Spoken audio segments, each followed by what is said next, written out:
This game is not suitable for children or those who are easily disturbed.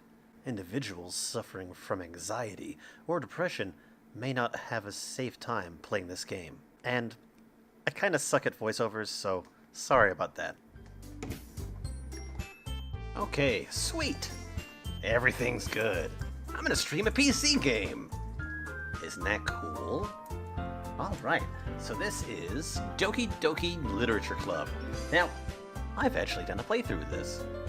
I've played it all the way to the end, but I haven't gotten the good ending. So, what this is it's going to be a little bit of a long play. I am not going to break these up into episodes or anything like that, but basically what I'm trying to do is get the full ending. I'm actually going to play 3 specific playthroughs, so I'm going to be going after each specific girl. 2 of them are going to end at the big twist. I'm not going to spoil that just in case. And then one of them will end after the very end. So we're going to see if we can't get that one going. Why does it just say messenger? Jesus. Oh, that's why. Weird.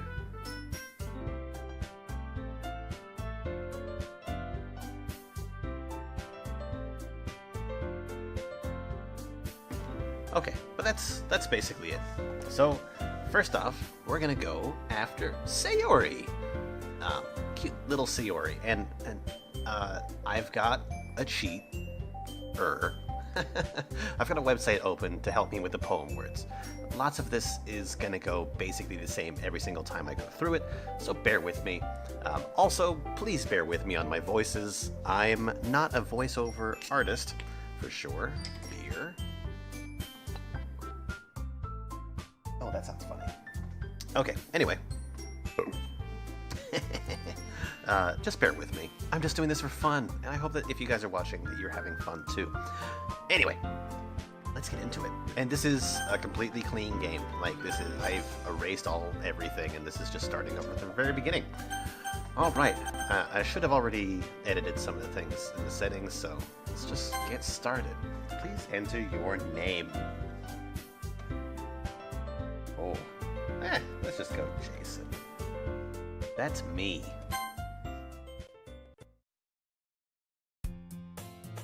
Hey! I see an annoying girl running toward me from the distance, waving her arms in the air like she's totally oblivious to any of the attention that she might draw to herself. That girl is Sayori, my neighbor and good friend since we were children. You know, the kind of friend you never see yourself making today, but it just kind of works out because you've known each other for so long.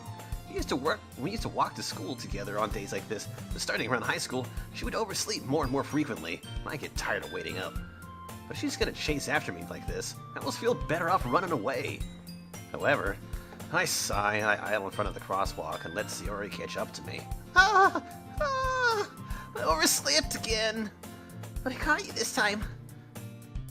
Maybe, but only because I decided to stop and wait for you. You say that like you were thinking about ignoring me. That's mean, Jason. Well, if people stare at you for acting weird, then I don't want them to think that we're a couple or something. Fine, fine. You did wait for me after all. I guess you don't have it in you to be mean, even if you want to. Whatever you say, Sayori. We cross the street together and make our way to school. As we draw near, streets become increasingly speckled with other students making their daily commute. By the way, Jason, have you decided on a club to join yet? A club? I told you already. I'm really not interested in joining any clubs. I haven't been looking either. That's not true. You told me you would join a club this year. Did I? I'm sure it's possible that I did. One of our many conversations where I dismissively go along with whatever she's going on about. Sayori likes to worry a little too much about me, but I'm perfectly content getting by on the average while spending my free time on games and anime. Uh-huh. I was talking about how much I'm worried that you won't learn how to socialize or have any skills before college. Your happiness is really important to me, you know. I know you're happy now, but I'd die at the thought of you becoming a NEET in a few years because you're not used to the real world. You trust me, right? Don't make me keep worrying about you. Alright, alright. I'll look at a few clubs if it makes you happy. No promises, though. will you at least promise me you'll try a little? Yeah, I guess I'll promise you that. Yay! Why did I let myself get lectured by such a carefree girl? More than that, I'm surprised I even let myself relent to her. I guess seeing her worry so much about me makes me want to ease her mind at least a little bit, even if she does exaggerate everything inside of her head. The school day is as ordinary as ever, and it's over before I know it. After I pack up my things, I stare blankly at the wall, looking for an ounce of motivation. Clubs. Sayori wants me to check out some clubs.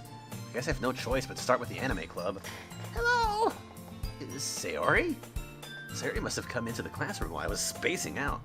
I look around and realize that I'm the only one left in the classroom. I thought I'd catch you coming out of the classroom, but I saw you just sitting here and spacing out, so I came in. Honestly, you're even worse than me sometimes. I'm impressed! You don't need to wait up for me if it's gonna make you late to your own club. Well, I thought you might need some encouragement, so I thought, you know... Know what? Well, you can come to my club. Sayori. Yeah? There's no way I'm going to your club. Meanie. Sayori is the vice president of the literature club. Not that I was ever aware that she had any interest in literature. In fact, I'm 99% sure that she only did it because she thought it would be fun to help start a new club. Since she was the first one to show interest after the one who proposed the club, she inherited the title Vice President. That said, my interest in literature is guaranteed to be even less. Yeah, I'm going to the anime club. Come on, please. Why do you care so much anyway? Well, I kinda told the club yesterday I'd bring in a new member. And Natsuki made cupcakes and everything. Don't make promises you can't keep. I tell Sayori if... I can't tell if Sayori is really that much of an airhead, or if she's so cunning as to have planned all of this out. I let out a long sigh. Fine.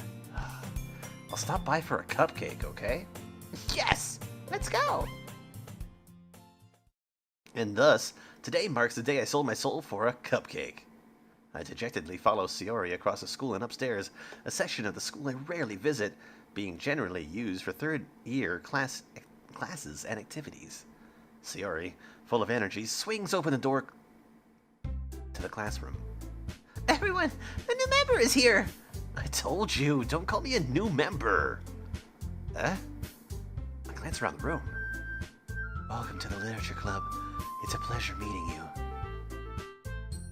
Sayori always says nice things about you. Seriously? You brought a boy? A way to kill the atmosphere. Ah, Jason! What a nice surprise! Welcome to the club. All words escape me in this situation. This club is full of incredibly cute girls. What are you looking at? If you want to say something, say it. Sorry. Natsuki. Huh. Girl with a sour attitude whose name is apparently Natsuki is the one I don't recognize. Her small figure makes me think that she's probably a first year. She's also the one who made the cupcakes, according to Sayori. You can just ignore her when she gets moody. Sayori says that quietly into my ear, then turns back towards the other girls. Anyway, this is Natsuki, always full of energy. This is Yuri, the smartest in the club. Don't say things like that. Yuri, who appears comparably more mature and timid, seems to have a hard time keeping up with people like Sayori and Natsuki. Well, it's nice to meet both of you. And it sounds like you already know Monika, is that right? That's right. It's great to see you again, Jason. Monika smiles sweetly. We do know each other. Well, we rarely talked, but we were in the same class last year. Monika was probably the most popular girl in class. Smart, beautiful, athletic, basically completely out of my league. So having her smile at me so genuinely feels a little creepy. You too, Monika. Come sit down, Jason. We made room for you at the table, so you can sit next to me or Monika. I'll get the cupcakes. Hey, I made them. I'll get them. Sorry, I got a little too excited. And how about I make some tea as well? The girls have a few desks arranged to form a table. As Sayori mentioned, It's been widened, so there is one space next to Monica and one space next to Sayori. Natsuki and Yuri walk over to the corner of the room, where Natsuki grabs a wrapped tray and Yuri opens the closet. Still feeling awkward, I take a seat next to Sayori. Natsuki proudly marches back to the table, tray in hand. Okay, are you ready? Ta-da! Whoa! Natsuki lifts the foil off the tray to reveal a dozen white, fluffy cupcakes, decorated to look like little cats. The whiskers are drawn with icing. The little pieces of chocolate were used to make ears. So cute! I had no idea you were so good at baking, Natsuki. Well, you know. Just hurry and take one. Sayori grabs the first one, then Monica. I follow. It's delicious. Sayori talks with her mouth full, and has already managed to get the icing on her face. I turn the cupcake around on my fingers, looking for the best angle to take a bite. The best angle of attack. Natsuki is quiet. I can't help but notice her sneaking glances in my direction. Is she waiting for me to take a bite? I finally bite down. The icing is sweet and full of flavor. I wonder if she made it herself. This is really good. Thank you, Natsuki. Why are you thanking me? It's not like I... haven't I heard this somewhere before? Made them for you or anything? I thought you technically did, Sayori said. Wait, was that deja vu? Did my character just have deja vu? I thought this was a clean file. Who cares? Whatever, let's go. Well, maybe. But not for, you, dummy. Alright. I give up on Natsuki's weird logic and dismiss the conversation. Yuri returns to the table carrying a tea set. She carefully places the teacup in front of each of us before setting down the teapot next to the cupcake tray. You keep a whole tea set in this classroom? Don't worry, the teachers give us permission. After all, doesn't a hot cup of tea help you enjoy a good book? I guess. Don't you let yourself get intimidated. Yuri's just trying to impress you. That's not... Insulted, Yuri looks away. I meant that, I believe you. Well, tea and reading might not be a pastime for me, but I at least enjoy tea. I'm glad. Yuri faintly smiles to herself in relief. Monica raises an eyebrow and then smiles at me. So what made you consider joining the literature club? I was afraid of this question. Something tells me I shouldn't tell Monica that I was practically dragged here by Sayori. Well, I haven't joined any clubs yet, and Sayori seemed really happy here, so... That's okay! Don't be embarrassed! We'll make sure you feel right at home, okay? As president of the literature club, it's my duty to make the club fun and exciting for everyone. Monica, I'm surprised. How come you decided to start a club of your own? You could probably be a board member for any of the major clubs. Weren't you a leader of the debate club last year? Well, To be honest, I can't stand on all the politics around major clubs. It feels like nothing but arguing about the budget and publicity and how to prepare for events. I'd much rather take something I personally enjoy and make something special out of it. And if it encourages others to get into literature, I'm fulfilling that dream. Monica really is a great leader. Yuri nods in agreement. I'm surprised there aren't more people in the club yet. It must be hard to start a new club. You could put it that way. Not many people are very interested in putting out all the effort to start something brand new, especially when it's something that doesn't grab your attention like literature. You have to work hard to convince people that you're both fun and worthwhile. But it also makes school events, like the festival, that much more important. I'm confident that we can really grow this club before we graduate. Right, everyone? Yeah! We'll do our best. You know it. Everyone enthusiastically agrees. Such different girls, all interested in the same goal. Monica must have worked really hard to find these three. Maybe that's why they were all so delighted by the idea of a new member joining. Oh, I still don't really know if I can keep up with their level of enthusiasm about literature. So Jason, what kind of things do you like to read? Well, considering how little I've read these past few years, I don't really have a good way of answering that. Manga? I mutter quietly to myself, half joking. Natsuki's head perks up. Sorry, I took away my attention. Natsuki's head suddenly perks up. It looks like she wanted to say something, but she keeps quiet. Not much of a reader, I guess. Well, that could change. What am I saying? I spoke without even thinking after seeing Yuri's sad smile. Anyway, what about you, Yuri? What are you? Well, let's see. Yuri traces the rim of her teacup with her finger. My favorites are usually novels that build deep and complex fantasy worlds. The level of creativity and craftsmanship behind them is amazing to me. Telling a good story in such a foreign world is equally impressive. Yuri goes on, clearly passionate about her reading.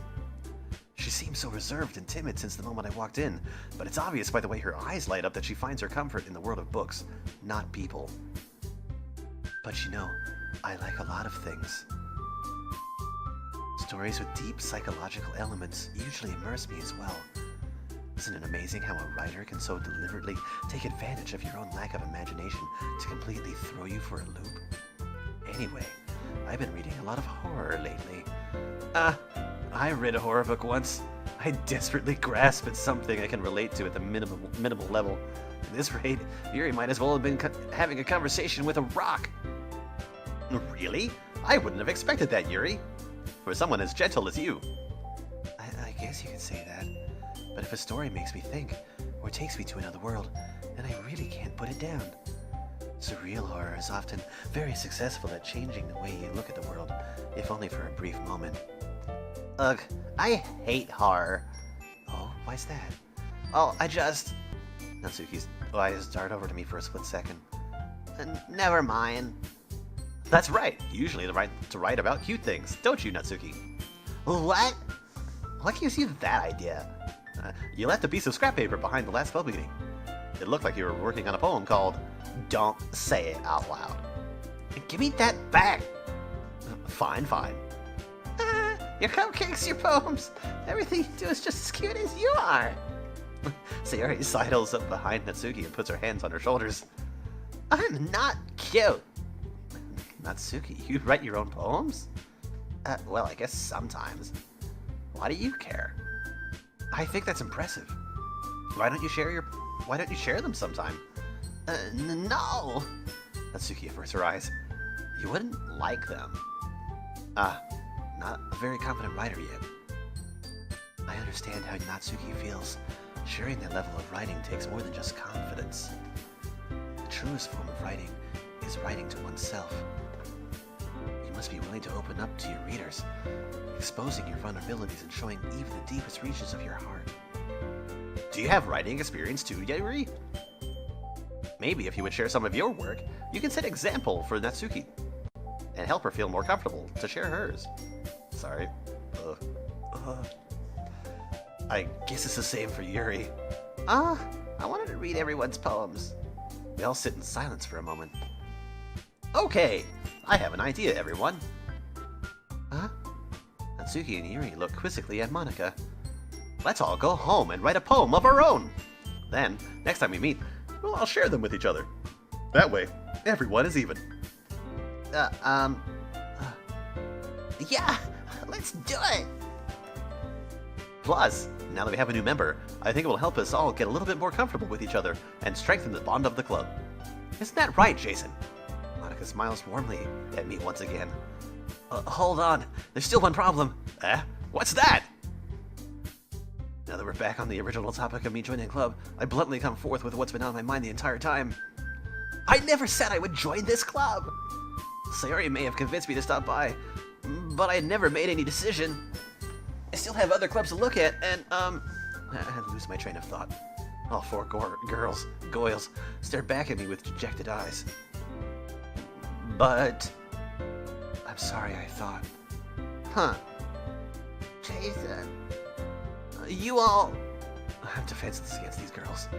How am I supposed to make a clear-headed decision when it's like this? That is, if writing poems is the price I need to pay in order to spend every day with these beautiful girls. Right. Okay, I've decided then. I'll join the literature club. One by one, the girls' eyes light up. Yes, I am so happy! Sayori wraps her arms around me, jumping up and down. Hey! You really did scare me for a moment. If you really just came here for the cupcakes, I'd be super pissed. That makes it official. Welcome to the Literature Club. Thanks, I guess. Okay, everyone. I think with that we can officially end today's meeting on a good note. Everyone remember tonight's assignment. Write a poem to bring to the next meeting, so we can all share. Monica looks over at me once more. And Jason, I look forward to seeing how you express yourself. Yeah. Can I really impress the class star Monica with my mediocre writing skills? I already feel the anxiety welling up inside me. Meanwhile, the girls continue to chit-chat as Yuri and Natsuki clean up their food. Hey, Jason, since we're already here, do you want to walk home together? That's right. Sayori and I never walk home together anymore, because she always stayed after school for the clubs. Sure, might as well. Hey. Scene. Give me just 1 second, sorry. With that, the two of us depart the club room and make our way home. The whole way, my mind wanders back and forth between the four girls, Sayori, Natsuki, Yuri, and of course, Monica. Will I really be happy spending every day after school in a literature club? Perhaps I'll have the chance to grow closer to one of these girls. Alright. I'll just need to make the most of my circumstances, and I'm sure good fortune will find me. I guess that just starts with writing a poem tonight. Alright, here we go. Poem time! It's time to write a poem. Pick words you think your favorite club member will like. Something good might happen with whoever likes your poem the most. Okay, so I'm just going to break this down real quick. Each of the words inside the poem are for a very specific girl. Each of the words gives a point value from 1 to 3 to each of the girls regardless. I'm going to be aiming to get all the words for Sayori, and I have a little cheat sheet next to me that'll help me do that. Her words are romantic and bittersweet. Let's see here. I just have to find them. Let's see.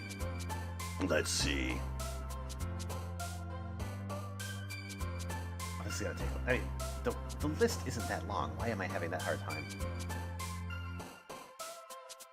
I would imagine that's secretive. Is there? Why aren't these in alphabetical order?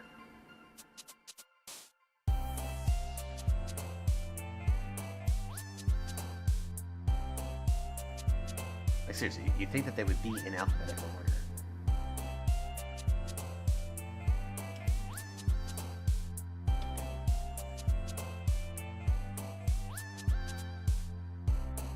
Nope, not that one.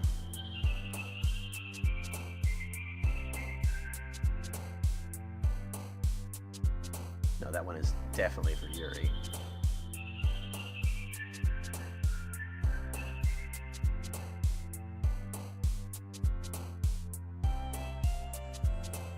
Really? How about spinning? Which one is for fucking her? How about nature? There we go. Nature. It's gonna take longer than I wanted it to. I mean, honestly, I'll probably get, like, better at it as we go.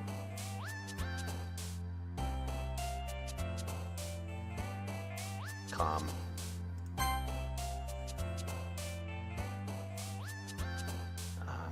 Disoriented.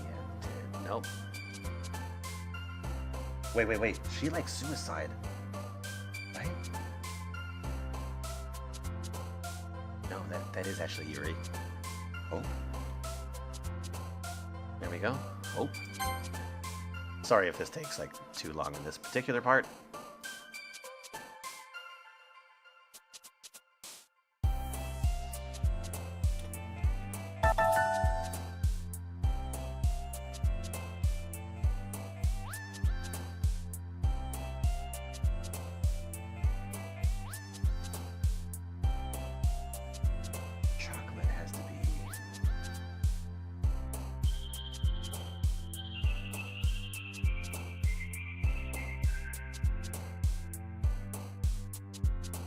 Oh, nope, it's hurt. I feel like it's probably going to be vitality.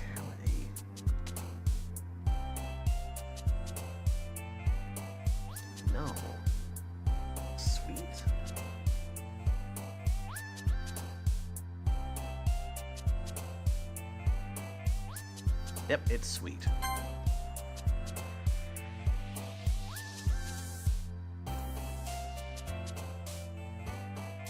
Definitely happiness. Unrequited. No, shame. Shame. The long words are going to be eerie for the most part. It has to be. Sham. Memories. Yep. Almost halfway. Oof.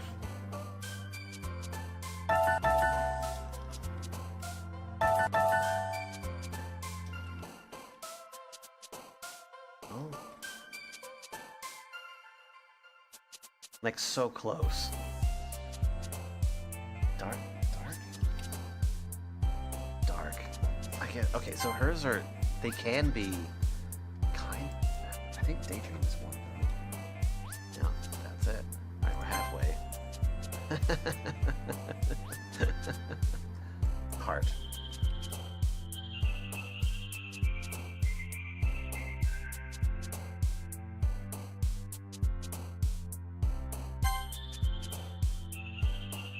Sadness.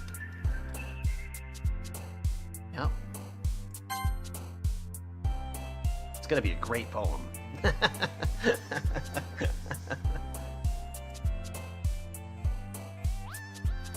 Clouds. No. Clouds is Natsuki.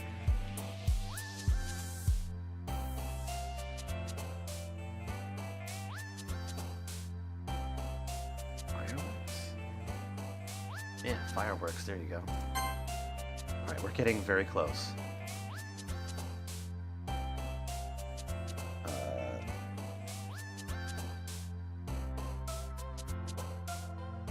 Precious.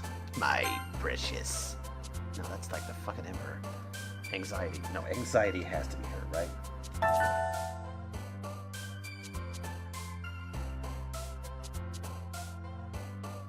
No, it's actually not.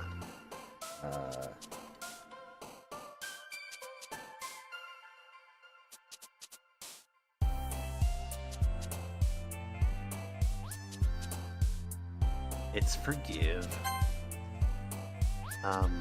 Tragedy.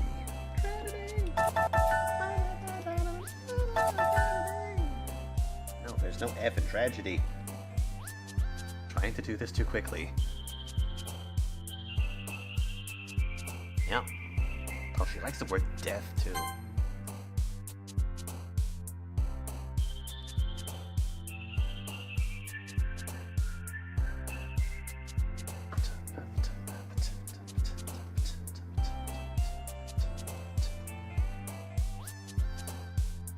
Oh, she doesn't like time. It's definitely not lust. No, it has to be dream. No, it's actually not dream. Just daydream. Dream is for Yuri.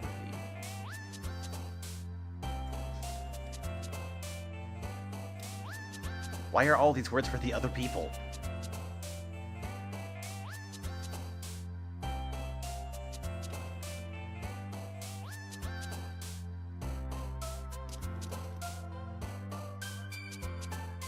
There we go. Extraordinary. No, that totally didn't seem like one of her words. That's fine.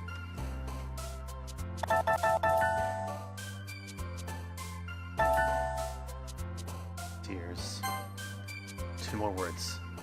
Two more words. Passion. Yeah, that makes sense. Depression, I think, is one of her words, too. Yeah, there we go. Depression. Okay, back to it. Hi again, Jason. Glad to see you didn't run away on us. Nah, don't worry. This might be a little strange for me, but I at least keep my word. Well, back at the literature club. I was the last one to come in, so everyone else is already hanging out. Thanks for keeping your promise, Jason. I hope this isn't too overwhelming of a commitment for you. Making you dive headfirst into literature when you're not accustomed to it? Oh, come on. Like he deserves any slack. Sayori told me that you didn't even want to join any clubs this year. And last year, too. I don't know if you plan to just come in here and hang out or what, but if you don't take us seriously, then you won't see the end of it.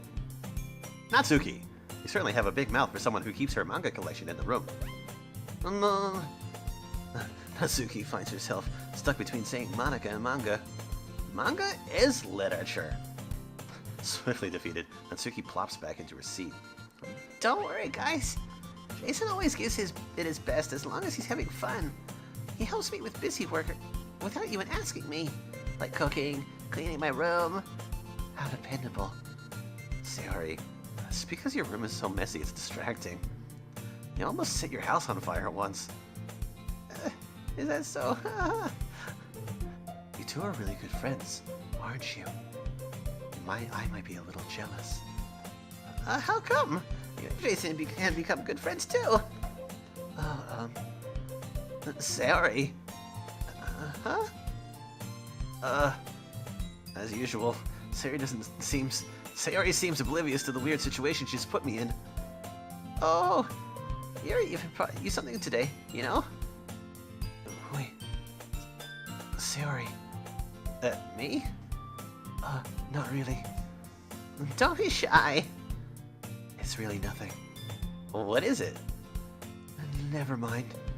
Sayori made it sound like a big deal when it's really not. What do I do? I'm sorry, Yuri. I wasn't thinking. I guess that means it's up to me to rescue the situation. Hey, don't worry about it. First of all, I wasn't expecting anything in the first place. So any nice gesture from you is a pleasant surprise. It'll make me happy no matter what. Is that so? Yeah, won't make a big deal if you don't want it to be. Alright.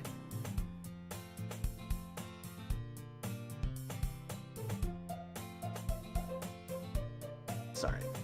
Alright. Well, here.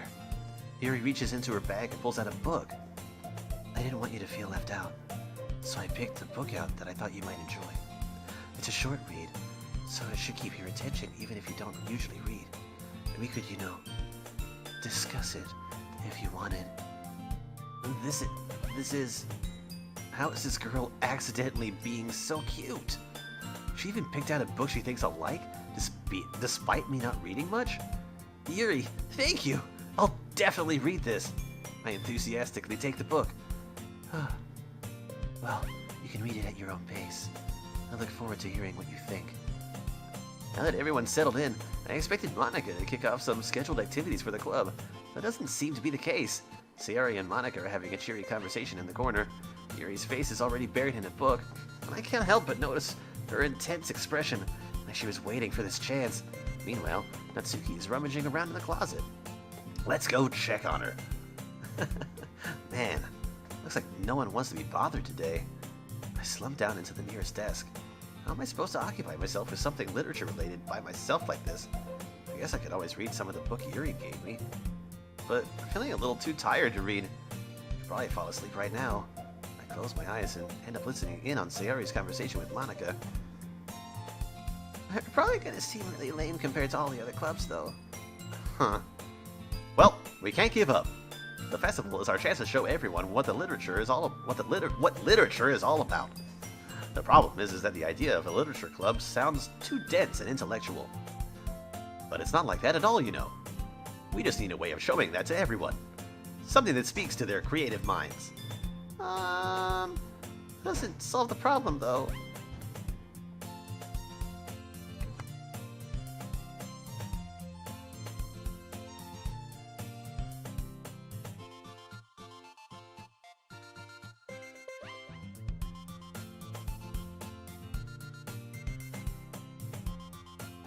Sorry, cat problem. What do you mean? Even if you come up with the most fun thing ever, nobody will come in the first place if it's a literature event. So it's more important to figure out how to get people to show up in the first place, And after they come, we can do the thing to speak to their creative minds. What's this? Sayori's taking this really seriously. It's rare to hear her deliberating like this. Huh. That's a good point. In that case, do you think food will do the trick? What kind? Well, I guess we could. Cupcakes! Good thinking. Natsuki would love to do that. You're right. Natsuki makes the best cupcakes. That works out perfectly. That wasn't why you suggested it. Cupcakes speak to my creative tummy. Cupcakes it is then. I'm hungry. Anyway, we still need to work out the details of the event itself. I find myself smiling. In the end, Sayori is still her usual self. But therein lies the unexpected reason I admire her. Unlike me, who has trouble finding any motivation at all, Sayori can put her mind into things and make them come to life. I suppose that's why I end up letting her get on my case about things. I can't help but wonder what it would be like to see the world through her eyes. What? I opened my eyes to find Sayori's face filling my vision. I nearly fall out of my chair. Sorry. Oh, wait. Actually, I'm not sorry at all. It's your fault for sleeping like that. This isn't the napping club. Does our school have a napping club? You're staying up late again, aren't you? Now that you're in a club, you're gonna have less time for anime, you know. You'll need to get used to it. Don't say that so loud. I glance over my shoulder to see if Monica overheard. It's true, though. Yeah, I know. You're always looking out for me, Sayori. It's what I do best. That's a problem. What about you? You look out for me better than you look out for yourself. You're still oversleeping every day, aren't you? Not every day. Well, that's not very convincing. How many days this past week have you gotten up on time? It's a secret. I knew it. Come on. At least give me the benefit of the doubt. I can't even do that. Look, Sayori, it's written all over you. Sayori glances around at herself. How is it written all over me? You were clearly in a rush this morning. Look, your hair is sticking out all around it. Sticking out all around here. I run my fingertips down the side of Sayori's hair, trying to straighten it out. Man, you really need a brush for this. My hair is just really hard to get right. I won't fall for that. There's more than just your hair. Look, your bow isn't straight either. And there's the toothpaste stain on your collar right here. I try to wipe the stain off with my finger. But no one would ever notice that. Of course they would. Nobody's gonna tell you about it because they don't want to embarrass you. Fortunately, I really don't care about that. Hey, you meanie. You don't even keep your blazer buttoned up. Seriously, Sayori. Why do you think you don't have a boyfriend yet? That's super mean. Sorry, but you'll thank me later. I start to button her blazer from the bottom. Once you see how much better it looks, you'll change your mind. Aw, cute. This is so funny. Oh, what is? Well, I was just thinking how weird it is to have a friend who does these kind of things. Huh? Don't say that. Don't make me feel weird about it, stupid. It's okay, though. I'm happy we're like this. Aren't you? I guess. Hey, be careful. The button might come off. Why is this one so hard to close? Wait. I struggle to fully close the button near her chest. Does this thing even fit you properly? It did when I bought it. Oh. If you ever buttoned it up, you would have noticed sooner that it doesn't fit you anymore. What are you smiling at? It means my boobs got bigger again. Don't say that out loud! Anyway, you look much better now, so... why does it feel strange to see Sayori's blazer buttoned up like that? But it's so stuffy. It's not worth it at all. Sayori hastily unbuttons her blazer once more. Yeah, that's so much better. Sayori puts her arms out and twirls around. So if I keep it a button, then I won't get a boyfriend, right? What kind of logic is that? Why are you saying that like it's a good thing? Because if I had a boyfriend, then he wouldn't even let you do things like this. He'd take care of you better than anyone else would, anyway. So that's why I'm keeping it unbuttoned. Stop saying all these embarrassing things. I didn't say anything embarrassing. Jeez. Well, anyway, just focus on trying to wake up a little bit earlier. Only if you focus on going to bed earlier. Fine, fine. It's a deal. I guess we really are better at taking care of each other than we are taking care of ourselves. Yeah, I guess so, huh? So maybe you should come wake me up in the morning. You're doing it again, Sayori. Oh, but I was joking that time. Man, it's impossible to tell with you sometimes. Okay, everyone! Huh? Monica suddenly calls out. Why don't we share the poems we wrote now? Yay! Jason, I can't wait to read yours. Yeah, same. I failed to sound enthusiastic, but Sayori still trots away to retrieve her poem. By the way, did you remember to write a poem last night? Yeah. My relaxation ends. I can't believe I agreed to do something this was so embarrassing. I couldn't really find much inspiration since I've never really done this before. Well, now that everyone's ready, why don't you find someone to share with? I can't wait. Sayori and Monica enthusiastically pull out their poems. Sayori's is on a wrinkled sheet of loose leaf torn from a spiral notebook. On the other hand, Monica wrote hers in a composition notebook. I can already see Monica's pristine handwriting from where I sit. Natsuki and Yuri reluctantly comply as well, reaching into their bags. I do the same myself. Okay, so it's time to share our very first poem. And of course, we're not going to see my poems. My poems are jumbled of words that won't make any sense. That's okay, but they're going to show me their poems. We're going to go with Sayori first, of course, because ours is meant for her. Yes, that's it. Sorry, 1 second. I am thirsty.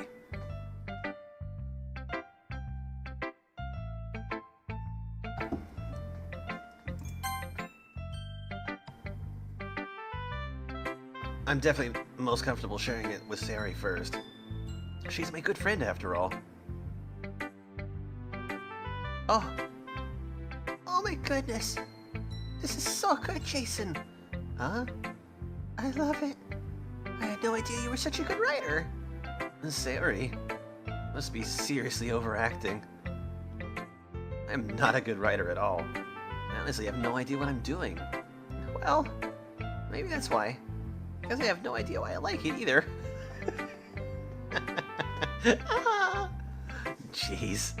I'm sure Yuri's opinion has to be a little more constructive than this. Maybe even Natsuki's. Are you sure you don't like it just because I wrote it? Well, I'm sure that's part of it. I think I understand you better than a lot of other people, you know? So when I read your poem, it's not just a poem. It's a Jason poem. That makes it feel extra special. Like I can feel your feelings in it. Sayori hugs a sheet against her chest. You're so weird, Sayori. I'm really happy that you just wrote one.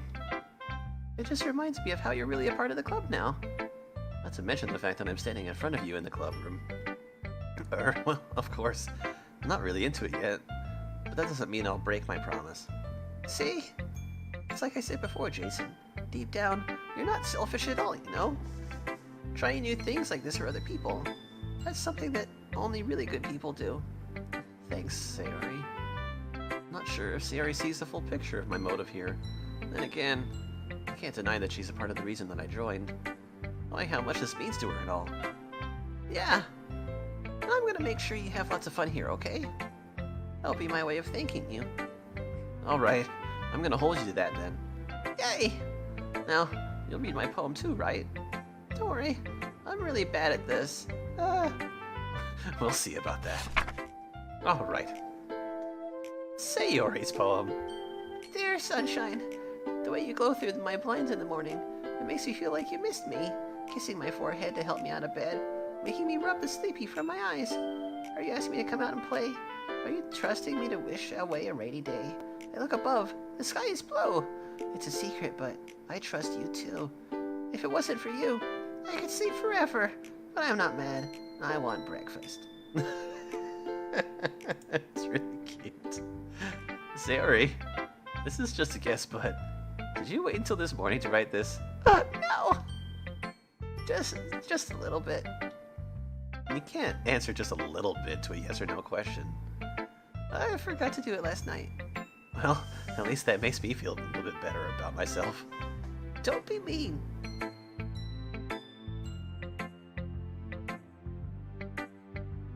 tried my best. Yeah. I didn't mean to say that it was a bad poem. It came out nice, or how should I put it? It came out nice, or how should I put it? It sounds just like you. Yeah. Especially the last line. I made eggs and toast. Even though you were late to school. It's bad to skip breakfast. I get all cranky. Well, I guess there's no point in arguing. Anyway, thanks for showing me. This is so much fun.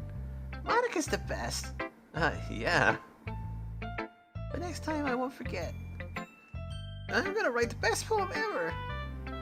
Well, I guess I look forward to it. Well, maybe not all beer. Maybe some butter. Who should I show my poem to next? Well, let's do Natsuki. Let's go down the list.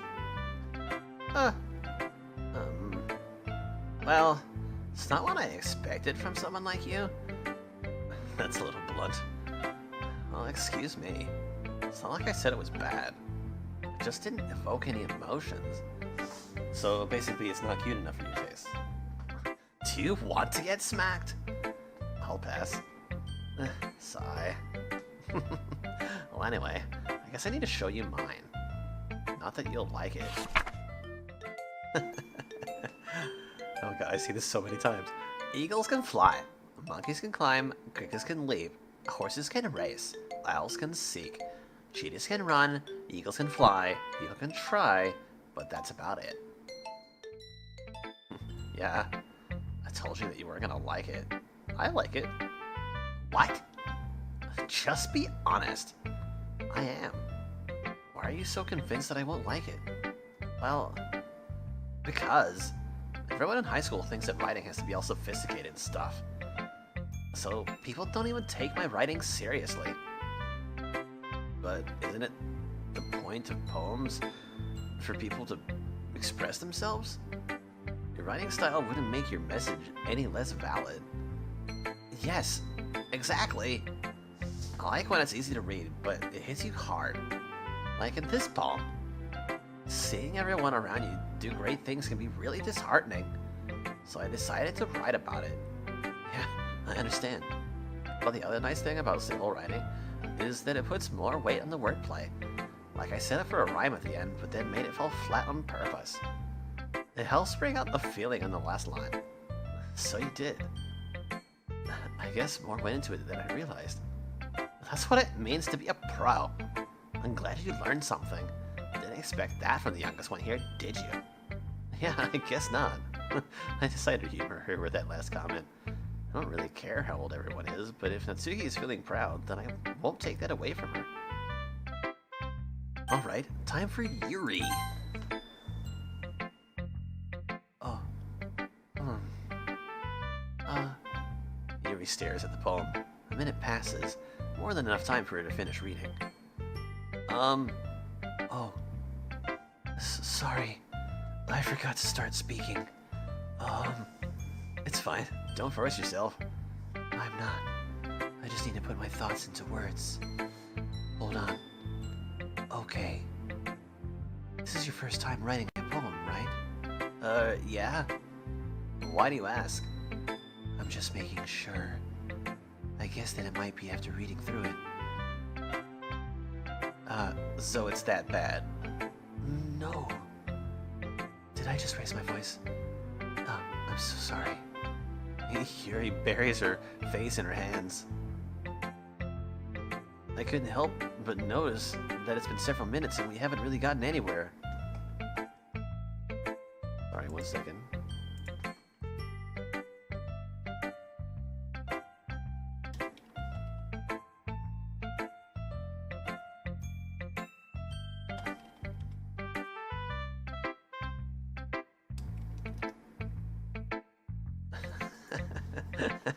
Okay, I appear to have fixed problems.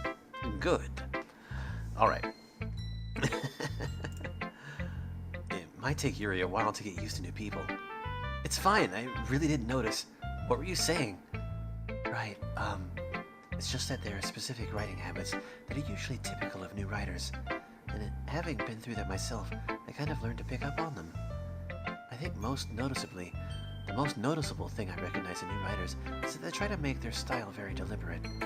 In other words, they tend to pick writing styles separate from the topic matter, and they form-fit the two together. The end result is that both the style and the expressiveness are weakened. Once Yuri finds her train of thought, it's as if her demeanor totally changes. Her stammering is completely gone, and she sounds like an expert. Of course, that's not something you can be blamed for. There are so many different skills and techniques that go into writing even a simple poem. Not just finding them and building them, but getting them to work together is probably the most challenging part. It might take you some time, but it all comes with practice, and learning by example, and trying new things. I also hope everyone else in the club gives you valuable feedback. Natsuki can be a little bit biased, though. Biased? How? Well, never mind. I shouldn't be talking about people like that. Sorry. It's fine. I'm not sure if Yuri's apologizing to herself, or to me, or to Natsuki. Do you mind if I read your poem now? Please do. I'd love to share my thought process behind it. Yuri smiles dreamily, as if that's a rare opportunity for her. Which itself is kind of funny. After all, isn't this supposed to be a literature club? And here we go. Yuri's poem. Ghost under the light. The tendrils of my hair illuminate beneath the amber glow. Bathing. It must be this one. The last remaining streetlight to have withstood the test of time. The last yet to be replaced by the sickening blue-green hue of the future. I bathe. Calm, breathing air of the present, but living in the past. The light flickers. I flicker back. I'm sorry I have such terrible handwriting. What? I wasn't thinking that at all. But it took you a long time to read. Well, I just don't read script very often. I actually think your handwriting is pretty. That's a relief. Also, I liked the poem. Even though it's short, it was really descriptive. It wasn't too short. I usually write longer poems. Not at all. I'm really glad you liked it. I'll be honest. Since it's our first time sharing, I wanted to write something a little more mild. Something easy to digest, I suppose. Are you into ghosts, Yuri? Oh, actually, the story isn't about a ghost at all, Jason. Really? I must have totally missed the point. Well, I suppose you did only glance over it after all. Apparently I took a long time to read it, but that's only glancing. But remember that poets often express their own thoughts, feelings, and experiences in their work. They usually do more than tell a simple story or paint a picture. In this case, perhaps the subject of the poem is only being symbolically compared to a ghost, lingering in her last remaining place of comfort, unable to let go of the past, and soon to be left with nothing. That's a lot more solemn, putting it that way. I hadn't even thought of that. That's impressive. It's nothing really. Well, it makes me happy that you think that. Just remember that it won't take long before you pick up on these things too. Yeah, maybe you're right. I guess I'll have to keep trying. I'm counting on you. Alright, well that was good. Let's show our poem to Monica next. Hi, Jason! Having a good time so far? Yeah. Good! Glad to hear it. By the way, since you're new and everything, if you ever have any suggestions for the club, like new activities or things we can do better, I'm always listening. Don't be afraid to bring them up, okay? Alright, I'll keep that in mind. Of course, I'd be afraid to bring things up, to bring things up. I'm much better off just going with the flow until I'm more settled in. Anyway, want to share your poem with me? It's kind of embarrassing, but I guess I have to. Don't worry, Jason. We're all a little embarrassed today, you know. But it's that sort of barrier that we'll all learn to get past soon. Yeah, that's true. I hand Monica my poem. I like this one. It makes me think of something Sayori would like. Is that so? You and Sayori are really good friends, right? I wouldn't be surprised if you had these I wouldn't be surprised if you had those sorts of things in common. Well, we may be good friends, but Sayori and I are actually really different. Well, that might be the case. But maybe there are also some similarities that you wouldn't expect. The way she talks about you. It sounds like the two of you really care for each other's well-being. Even if you show it in different ways, it ends up being more similar than you'd think. So I think that's the kind of vibe I get when reading your poem. Huh. You sure you're not reading into it too much? I could be. Oh gosh, I sound like Yuri. But in any case, Sayori's writing has kind of a gentle feel to it. I can tell that she likes exploring with emotions, like happiness and sadness. Who knew that someone so happy would enjoy sad things too? Yeah, that's totally unexpected. Well, to each their own. And you should be and you shouldn't be afraid to experiment a little bit either. I'm sure I'll end up trying different things a lot. It could take a while before I feel comfortable doing this. That's okay. I'd love to see you try new things. That's the best way to find the kind of style that suits you.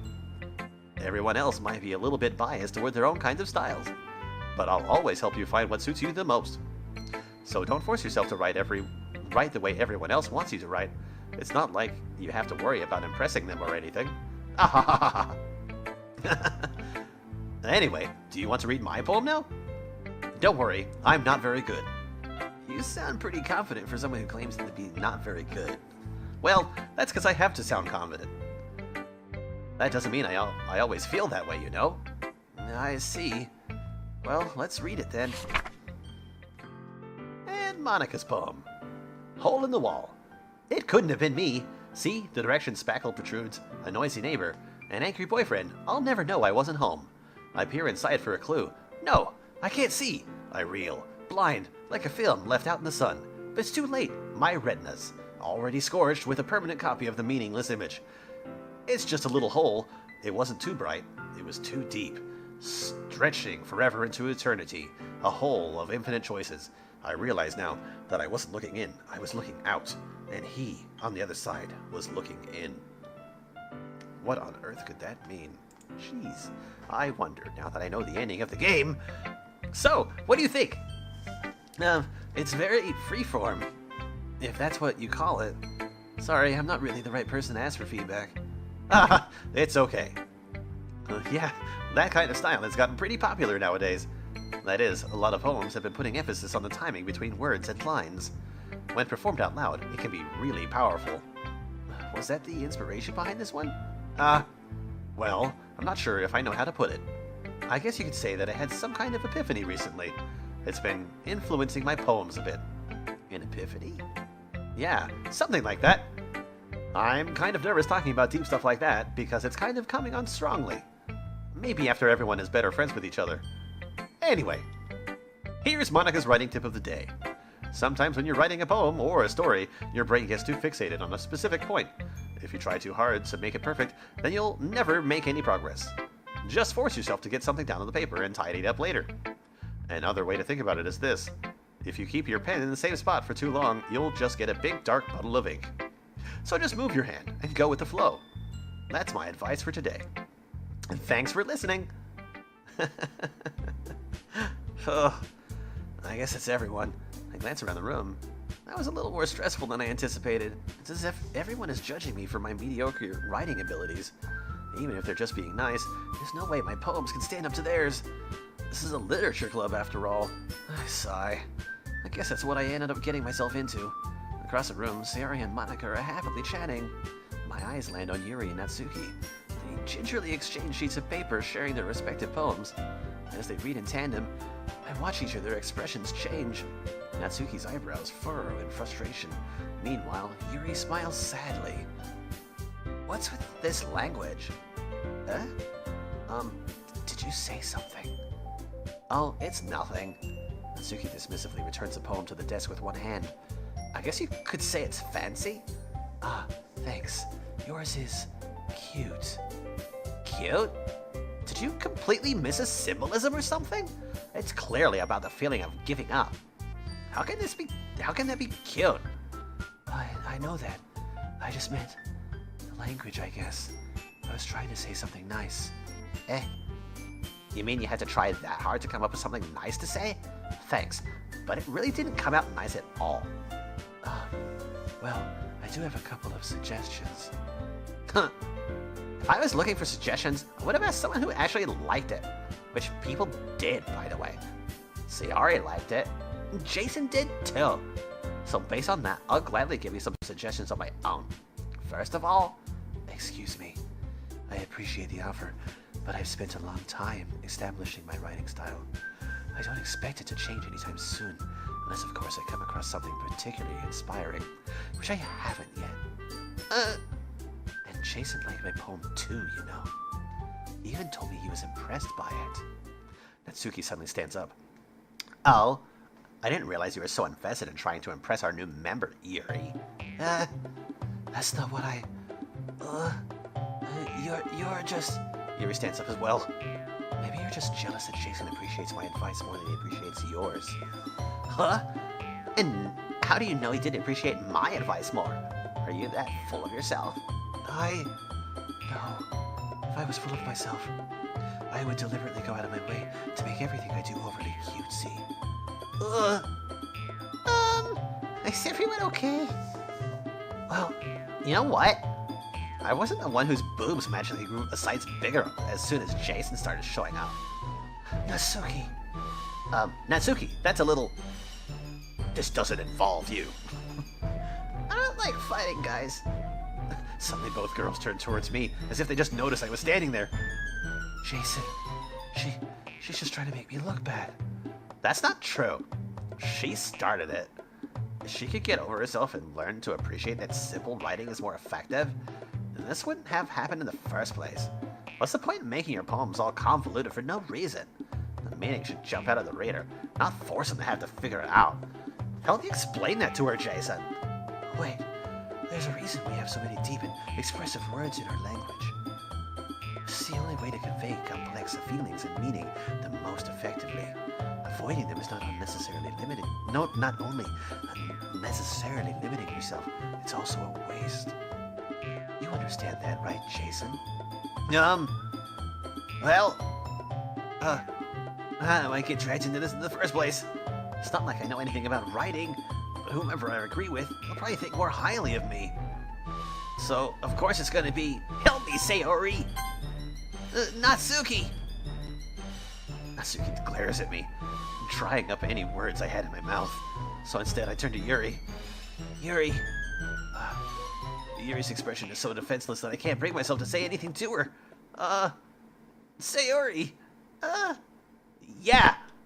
Everyone's fighting is making Sayori uncomfortable. How can the two of you keep fighting when you know you're making your friend feel like this? Jason! Well, that's her problem. This isn't about her. I agree. It's unfair for others to interject their own feelings into our conflict. Yeah, unless Sayori wants to tell Yuri what a stuck-up jerk she's being, she would never. No, she would never. It's your immaturity that has made her upset in the first place. Excuse me? Are you listening to yourself? This is exactly why. Exactly why nobody likes. Stop! Natsuki, Yuri, you guys are my friends.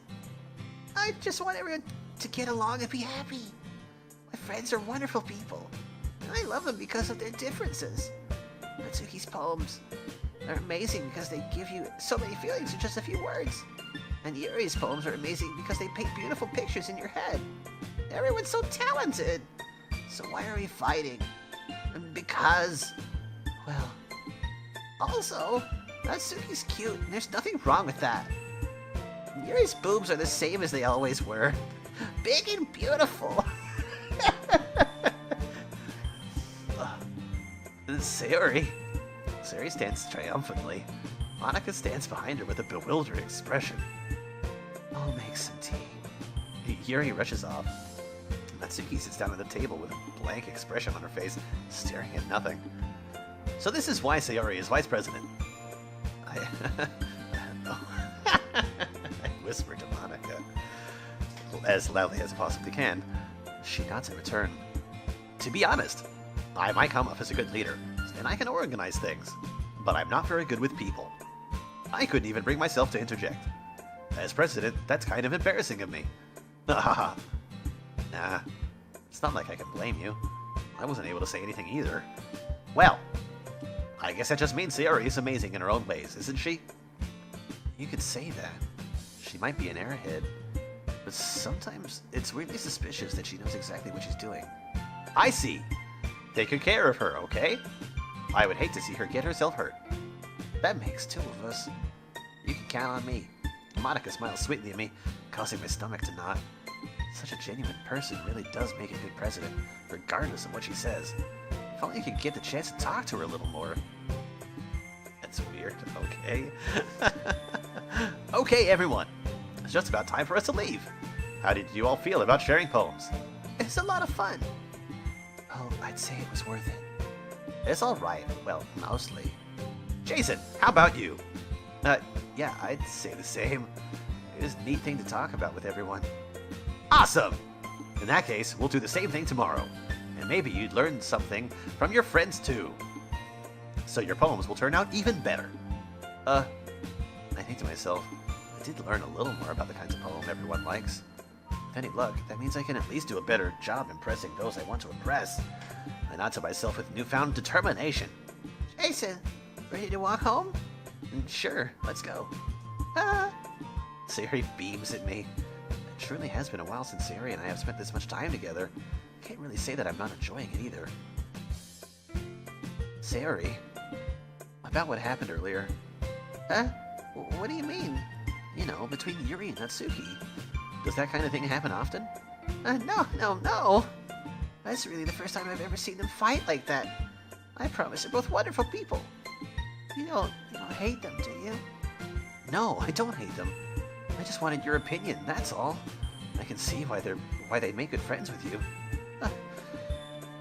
You know, Jason, it's nice that I get to spend time with you in the club, but I think seeing you get along with everyone is what makes me the happiest. And I think everyone really likes you too. That's...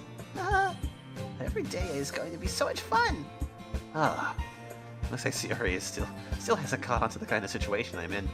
Sure, being friends with everyone is nice, but does it really need to stop there? We'll just have to see what the future holds, Sayori. I pat Sayori on the shoulder. I said that more to myself than to her, but it's easy to use Sayori as an internal monologue sometimes. Okay.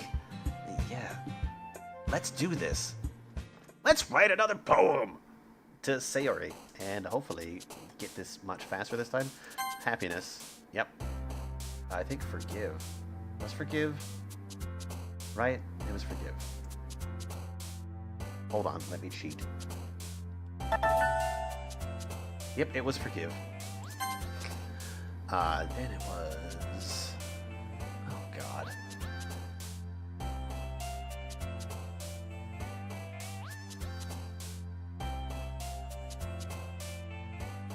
I was hoping that it would take a shorter amount of time.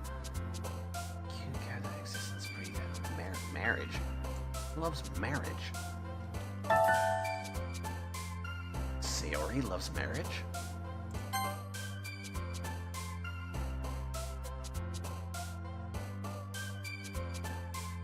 What about melancholy?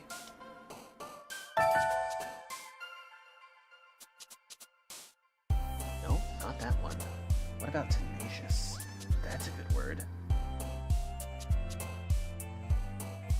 Nope, not that one either. How about question? No. Whirlwind? No. Fun? Does anyone like fun?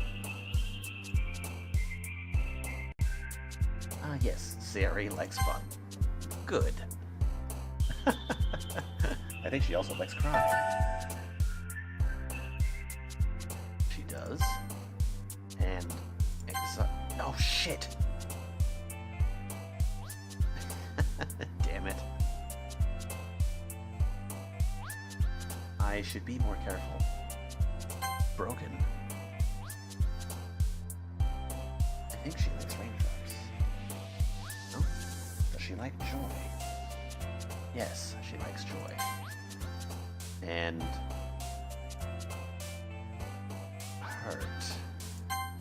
Should I mean, I should be getting better at this, right? No, she likes romance. Just a quick check. Not roms. Romance. It's definitely romance. Okay, we're actually doing we're doing this faster. She likes sadness. She does like sadness. Vibrant heartbeat. No, she likes heart, not heartbeat.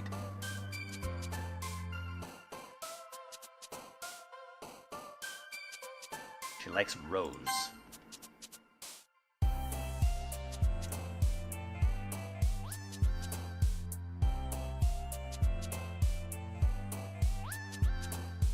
Peaceful.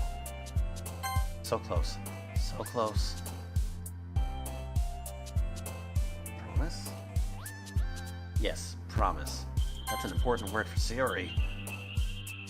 Wait. Depression. She does like depression, right? Depression? Yes. Depression is one of her words. Okay. God damn it.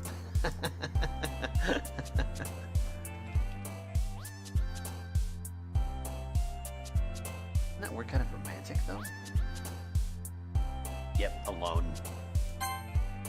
And then, God, it's like they always want to give me different words. Passion.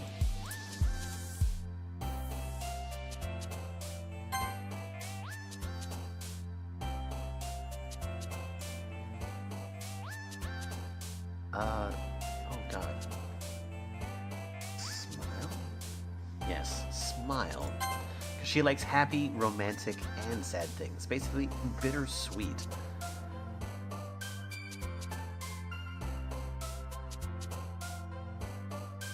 Oh, that's right, tragedy. There we go. Okay. Another day passes, and it's time for the club meeting already. I've gotten a little more comfortable here over the past couple days.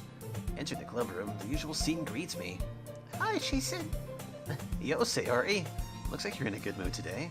I'm just still not used to you being in the club, that's all. I see. That's a pretty simple thing to get you in a good mood. But I guess it's always the simple things with you, anyway. Speaking of which, I'm kinda hungry. Will you come with me to buy a snack? No thanks. That's not like you at all. I have my reasons. Oh, why don't we take a look at your purse, Sayori? Why that all of a sudden? No reason, really. I just wanted to look at it.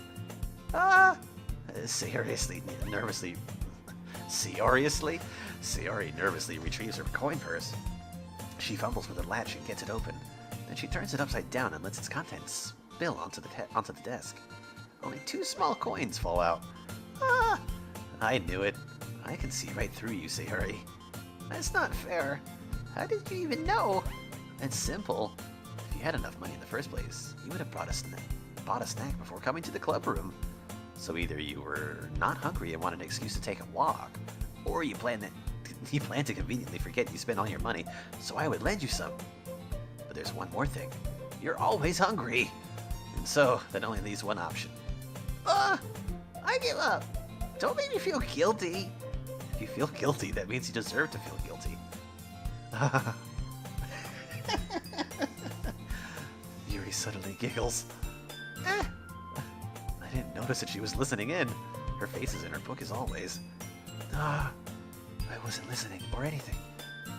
It was just something in my book. Yuri, tell Jason to let me borrow some money. Don't get me involved like that, Sayori. Besides, you should only buy what you can responsibly afford. And frankly, after pulling a mischievous little stunt like that, your suffering is fair enough retribution.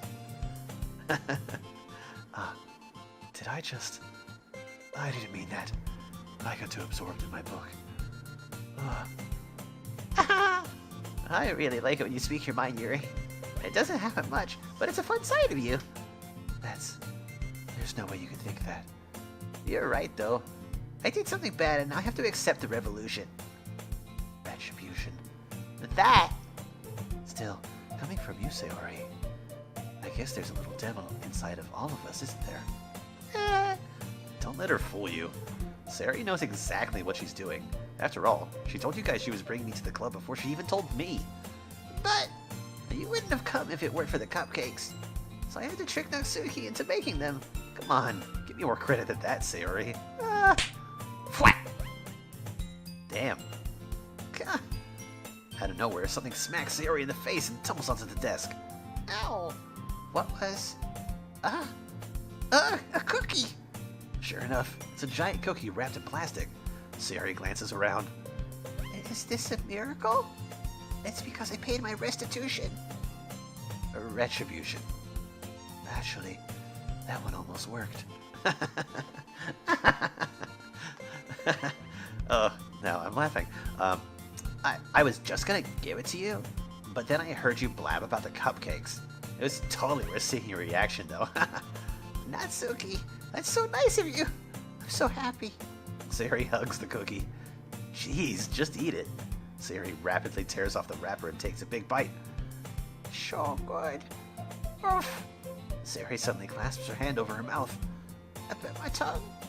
You're going through a lot over just one cookie. Natsuki takes a bite of her own cookie. Yours looks really good too, Natsuki. Can I try it?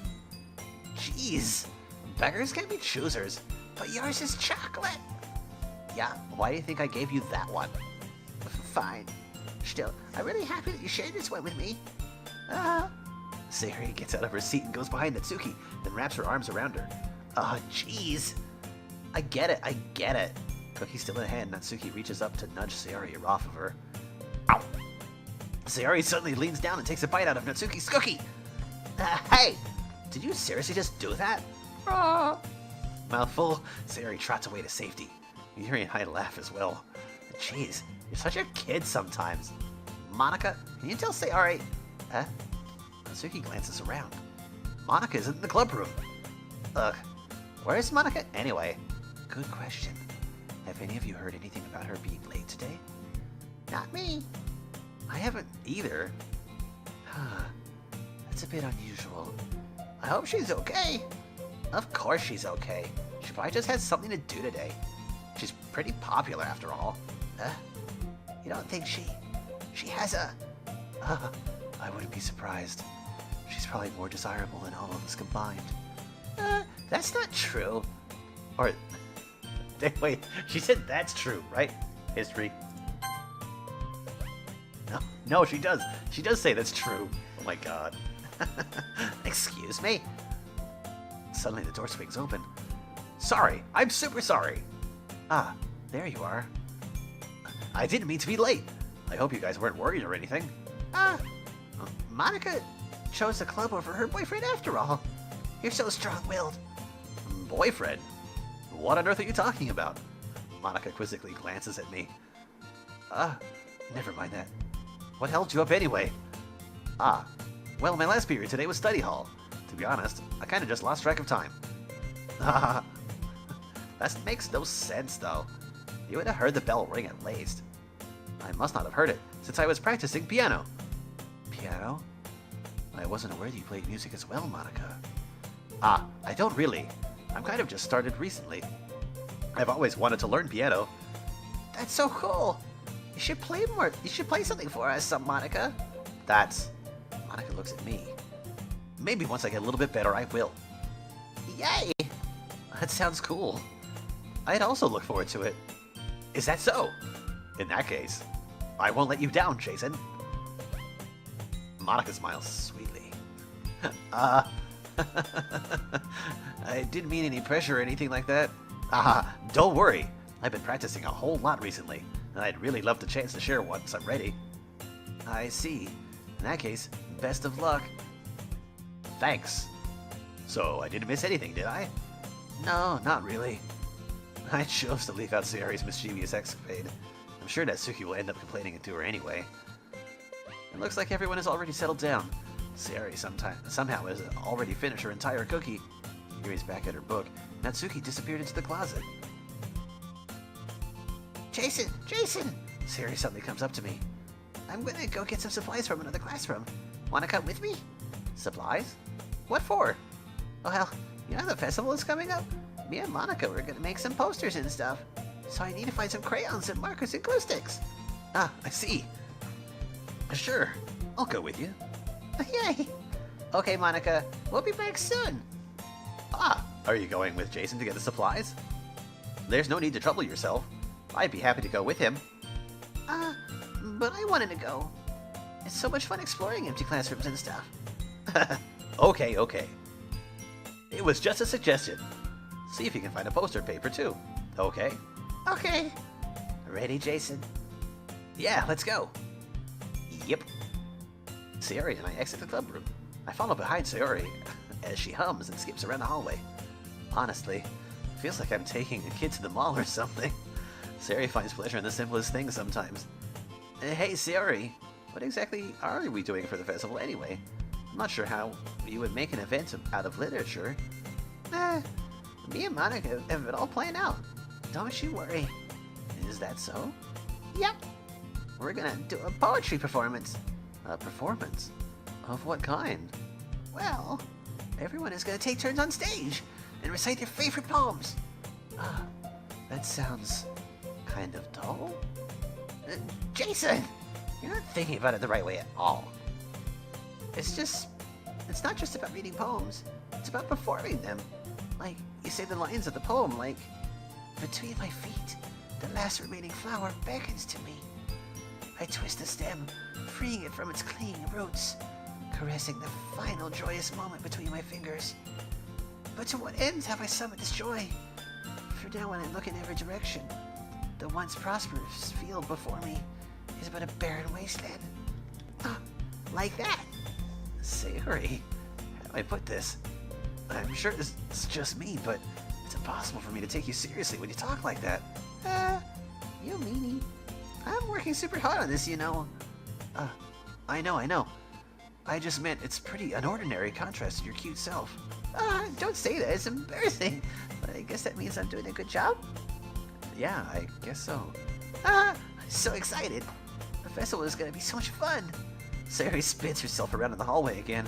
Hey, Jason, this classroom over here is empty. Let's begin the mission. The mission, eh? It's been a long time since I spent time with Sayori like this. In the end, she hasn't changed one bit. She's nothing but a ball of sunshine drawing happy vibes from the world around her. It's a pretty nostalgic feeling for me. As the years went by, I began to hold myself up in my room more and more. So going on adventures with Sayori brings about a special sort of feeling I had forgot I had in me. The two of us head to the classroom. Sayori heads straight for the closet and I follow. Let's see what we have in here. Crayons! Sayori pulls a box of crayons off the shelf. They're the best brand too. They're kind of dirty though. Sayori starts pulling various crayons out of the box, reading the color names. Alright, that's one down. Don't get distracted. We still need to find... Wait! I'm looking for my favorite color. Fine. Then at least move aside so I can look for the poster paper. I dropped one by accident. Swing. Yeah! What? Sayori bends over and smacks her forehead right into the shelf. She falls to the floor and the crayons spill all over her lap. Ow. You okay? My forehead. Sayori clutches her forehead. Jeez, Sayori. It's just like you, isn't it? Come on, let me see. Since Sayori is sitting on the floor, I grab her by the waist and pull her out of the closet. You have to move your hands, Sayori. But it hurts. Just do it for a second. Oh, cute. Coitus. Sayori slowly releases her hand from her forehead. I gently brush her bangs aside. Ow. Sorry. There's a huge red mark on the center of her forehead. A bump is starting to form as well. Man, it's gonna swell up. I should find you some ice. Jason? Where would I even find ice around this time? I guess a cold drink would do. You don't have to. I'm fine with looking like a unicorn. Even wincing from the pain, Sayori makes a silly joke. What are you saying? I'll be right back, okay? Oh, okay. I pat Sayori on the shoulder and run out the hallway. I locate the nearest vending machine. What should I get? Doesn't really matter, since it'll just be used as an ice pack rather than to drink. But I know Sayori likes apple juice, so I purchased that one. In just a moment, I'm already returning to the classroom where I left Sayori.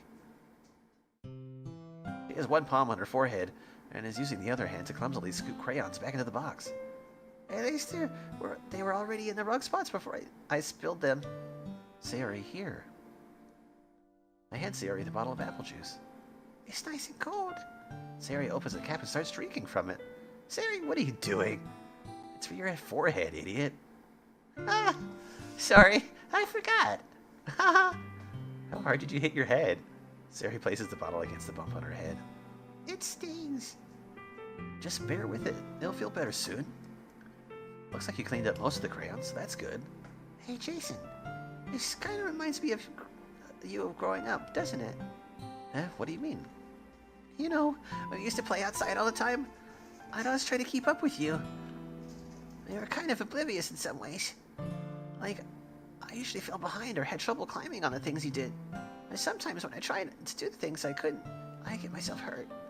I'd fall and scrape myself or get a bump. I would start crying really bad. And you would rush over as quick as you could. And you'd try really hard to get me to stop crying. It was almost like you blamed yourself and you were afraid of getting in trouble if someone found out. Even though it really wasn't your fault at all, you know. Did I really do that? Yeah, don't you remember? Now that I think of it, maybe I do remember a bit. I guess I was always so focused on my games that I didn't pay enough attention to you. So in a way, it was my fault.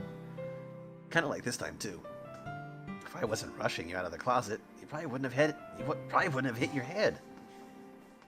Jason, I don't think you realize it, but you're always thinking about other people. Even after all these years, you're rushing to help me, even though I'm just being clumsy. You're really a sweetheart. Don't call me that. And I don't really do this kind of thing all the time. I guess when it comes to you, it just feels natural. Before I even know it, I'm treating you like that. I guess that's what happens when you've been friends for so long. Really? Maybe you're right. Jason, I'm so glad that nothing's changed between us. Do you think it'll be like this forever? Forever? If I'm honest to myself, there's no telling where we'll each end up for college, or after that. So it wouldn't be fair for me to make any promises, but, well, I hope so. It's been this long already, right? I can't imagine you ever changing, so my hopes are up. I'm so happy. Sayori has a whimsical expression in her eyes. He remains silent for a moment. She's so silly and clumsy on the outside that when I see her deep in thought like this, it makes me not want to disturb her. I guess we should head back. I don't want to worry Monica, you know? Good luck with that. She's gonna see your forehead either way. And if I hide it under my bangs? Sayori hops to her feet. Ah! She clutches her forehead again. Don't stand up so fast after hurting yourself. Oh, I guess it's too late now. Anyway, let's go. While I say hurry out of the classroom, Sayori plays with her bangs to try and hide the bump, but without much success. In a moment, we make it back to the club room. Ah, you're back. Good timing. I was just about to start with sharing our poems. Sayori, your forehead. She's fine, don't worry about it. I was playing with crayons and smacked my forehead into the shelf. Well, anyway, were you able to find everything we needed? Uh-huh, I have it right. Sayori frantically glances around herself. I forgot all this stuff. Calm down, Sayori. I have it all right here. I found the poster paper, too. Oh, wow, that was a little bit loud. Sounds like you ended up doing all the work, Jason. Well, Sayori. I fail to come up with an excuse for Sayori. I made it an adventure. Yeah, that. Okay. In any case, good work. I'll start working on the posters tonight. Me too. Okay, everyone. Are you ready to share your poems? I guess I should grab mine. After making sure the crayon box is closed tightly, I return to my seat. Alright, and again, let's go with Sayori first. Jason, I really love your poems. I can't believe you've been hiding these from me. I'm not hiding anything. But your poems are so good. Yesterday's and this one too. You can't tell me you haven't done this before. I mean, you're really the only one who feels that way, so... No way. Not even Natsuki? Well, I guess Natsuki is the least likely to admit how much she likes something.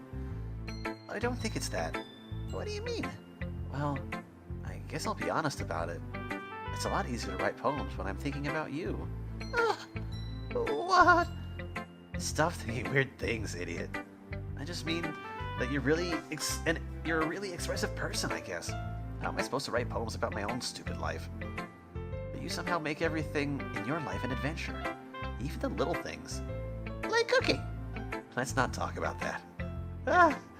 So yeah, I guess what I'm saying is that I can feel more feelings through you than I can through myself. We have that kind of weird connection. It's your fault for getting in my business all the time. I don't know if I understand. You never understand when I try to explain things to you, do you, Sayori? I pat Sayori's head. Hey! I'm not a kid, you know. Are you sure about that? Maybe. Sayori starts fiddling with her pencils behind her hands. Or between her hands. Hey, Jason. Will you give me your poem? I kind of want to keep it.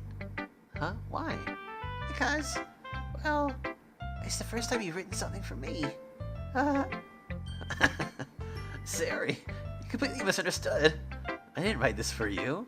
Are you even listening anymore? Well, whatever.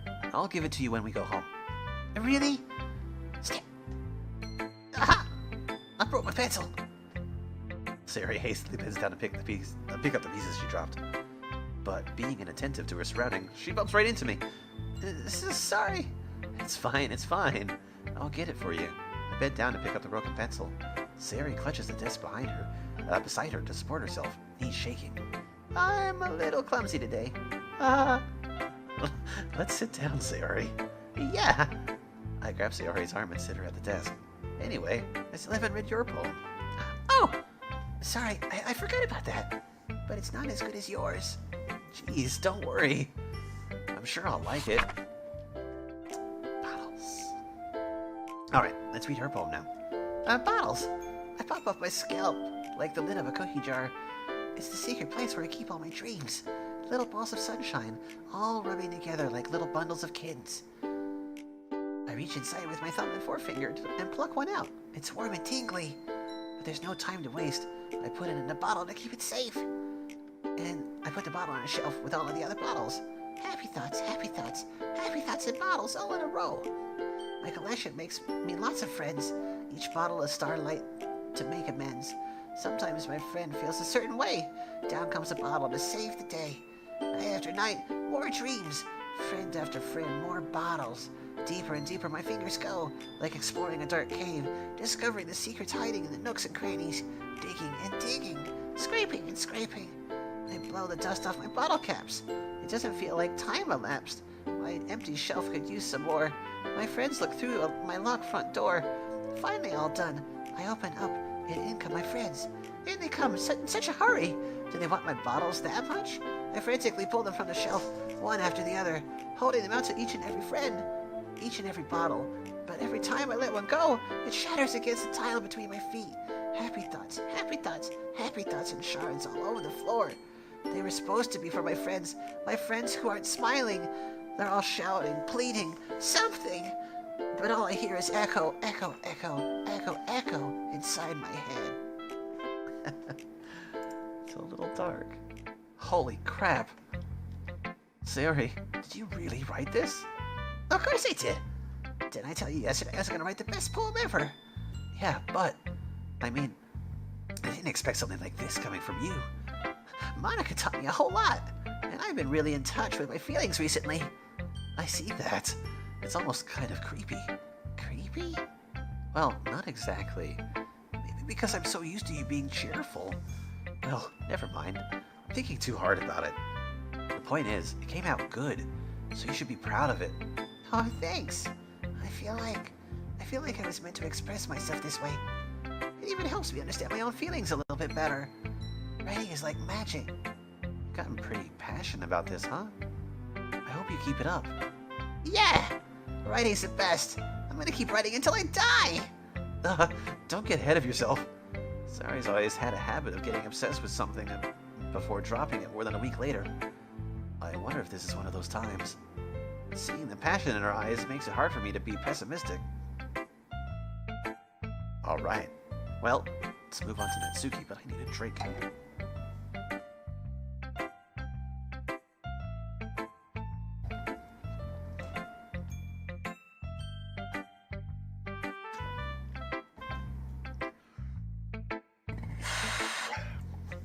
Wow. Alright, Natsuki. Huh. Well, it's not really any worse than your last one, but I can't really say it's any better either. Oh. Huh? Huh? Phew, what? Well, anything that isn't a train wreck, I'll take as a win. And I get the feeling you're probably the most critical. Hey, what makes you... Wait, maybe that was a compliment. I'm glad to see someone recognizes my experience. Well, then keep practicing and maybe you'll be as good as me someday. That's, something tells me Natsuki completely missed the point.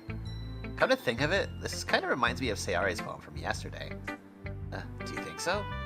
Yeah, well, I guess if you've been friends with her for so long, you might be on the same wavelength. But you never really struck me as her type. Sayori has a type all of a sudden? Well, I don't know, but honestly, how can someone so, fluffy spend so much time with someone like you? It's like she's dragging around a dead weight. Ugh, that was a little unnecessary. But think of it this way. If it weren't for me, she probably would just fly away, like letting go of a balloon. You can say we each take care of each other in our own way. Whatever it is, I don't get it. Oh, yeah, I guess I'm supposed to show you my poem? Here. Okay, this is like one of my favorite ones. Amy likes spiders. You know what I heard about Amy? Amy likes spiders. Icky, wriggly, hairy, ugly spiders. That's why I'm not friends with her. Amy has a cute singing voice. I heard her sing my favorite love song. Every time she sang the chorus, my heart would pound to the rhythm of the words. But she likes spiders. That's why I'm not friends with her. One time, I hurt my leg really bad. Amy helped me up and took me to the nurse. I tried not to let her touch me. She likes spiders, so her hands are probably gross, and that's why I'm not friends with her. Amy has a lot of friends. I always see her talking to people. She probably talks about spiders, but her friends start liking spiders too. That's why I'm not friends with her. Doesn't matter if she has other hobbies. Doesn't matter if she keeps it private. Doesn't matter if she doesn't hurt anyone. It's gross. She's gross. The world is better off without spider lovers. And I'm gonna tell everyone. Yes! Spiders! Not bad, right? It's quite a bit longer than yesterday's. Yesterday's was way too short. I was just warming up. I hope you didn't think that was the best I could do. No, of course not. Anyway, the message in this is pretty straightforward. I doubt I have to explain it. Sometimes you can explain complicated issues with much simpler analogies, and it helps people realize just how stupid they're being. Like, anyone would agree that the subject of this poem is an ignorant jerk. Do you know people like that? Of course. It's about how everyone thinks my... That doesn't matter. It can be about anything. I wrote it to be easy to relate to. Everyone has some kind of weird hobby, or a guilty pleasure. Something that you're afraid if people find out about, they'll make fun of you or think less of you. But that just makes people stupid. Who cares what someone likes? As long as they're not hurting anyone, and it makes them happy. I think people really need to learn to respect others for liking weird things. Well, you're definitely right. At least I can relate to that. I'm sure a lot of other people can too. It's what I do best, after all. I don't like writing unless there's a good message to take away from it. Like, conveying emotions is important. But I want to make people think, not just feel. Remember that. I'm going to write a good one for tomorrow too, so look forward to it. Alright, time for Yuri. It's not Amy like spiders, but, you know. Let's see what you've written for today. Well done, Jason. Your skills are really improving. Really? Thanks, Yuri. Coming from you, that means a lot. Huh? It's nothing. I'm just happy to help inspire fellow writers. I know you're new to this, so don't worry so much if it seems like you can't get your poem to feel perfect. You don't need to be afraid to be a little more daring. Metaphors can go a long way. Don't feel like you need to work your brain in, like, turning a bunch of gears. Try letting your mind wander through your feelings and write down the things you see and hear. That's one way to truly enable your reader to see into your mind. It's a very intimate exercise. I see. That's certainly an interesting technique. Thanks for sharing. I have, well, an example of that, if you'd like to read it. Of course! Is this the poem you wrote for today? Yuri nods and timidly hands me her poem. The Raccoon. It happened in the dead of night while I was slicing bread for a guilty snack. My attention was caught by the scattering of a raccoon outside my window. That was, I believe, the first time I noticed my strange tendencies as an ordinary human. I gave the raccoon a piece of bread, my subconscious well aware of the consequences. Well, aware that the raccoon that is fed will always come back for more. The enticing beauty of the cutting knife was a symptom. The bread, the hungry curiosity, the raccoon, an urge. The moon increments its phase and reflects that much more light off my cutting knife. The same light that glistens in the eyes of my raccoon friend. I slice the bread, fresh and soft. The raccoon becomes excited, or perhaps I'm merely projecting my emotions onto the newly satisfied animal. The raccoon has taken to following me. You could say that we've gotten quite used to each other. The raccoon becomes hungry more and more frequently, so my bread is always handy. Every time I brandish my cutting knife, the raccoon shows me its excitement, a rush of blood. Classic Pavlovian conditioning. I slice the bread, and I feed myself again. What's that poem about? I wonder. I was a little more daring with this one than yesterday's. I can see that. It's a lot more metaphorical. I don't know if it's my fault, but I can't begin to imagine what this poem is about. Inside game, Jason is an idiot. I'm pretty sure I know what this is about. The question is, dear viewer, do you? That's right. It's a bit closer to my preferred writing style, using the poem as a canvas to express more vivid imagery and conveying emotions through them. Yeah, if I take it at face value, then I can't even figure out what it's supposed to mean. Well, make it something that different people can relate to in their own way. I wanted to express the way it feels for me to indulge in my more unusual hobbies. It's those sorts of things I'm usually forced to keep to myself, so I sometimes enjoy writing about them. Huh, that's funny. Huh? Didn't Natsuki write a poem something like that? Like something about that? About someone being ridiculed for a strange interest? She did? Yeah. She was talking about how it doesn't matter what you're into as long as you're not hurting anybody. She's right. I mean, does she really feel that way? Yeah. Sounds like you two have that in common. That's interesting. To me, she seemed like the kind of person that would make fun of my hobbies. But I suppose it's my fault for judging, isn't it? Please don't tell her I said that. Don't worry. I have no reason to. Okay. Well, thank you for sharing it with me. After all, if I hadn't learned to embrace my own weirdness, I would probably hate myself. I might be ranting a little bit now, but I'm glad you're a good listener. Aw, Monica. Just Monica. Hi again, Jason. How's the writing going? All right, I guess. I'll take that. As long as it's not going bad. I'm happy that you're applying yourself. Maybe soon you'll come up with a masterpiece. I wouldn't count on that. You never know. Want to share what you wrote for today? Sure, here you go. I give my poem to Monica. All right. It's pretty good. It makes me think of Sayori, like the other one you wrote. You two are like the dynamic duo. That's kind of exaggerating it. Yeah, probably. But you spend a lot of time with her, even in this club, don't you? And again, I don't blame you for being a little shy. I'm not shy, it's just... I'm just teasing. I know it takes a bit of time to make friends with everyone. But Yuri and Natsuki are super interesting people, so don't be afraid to give them their share of time. You can talk to me every now and then, too.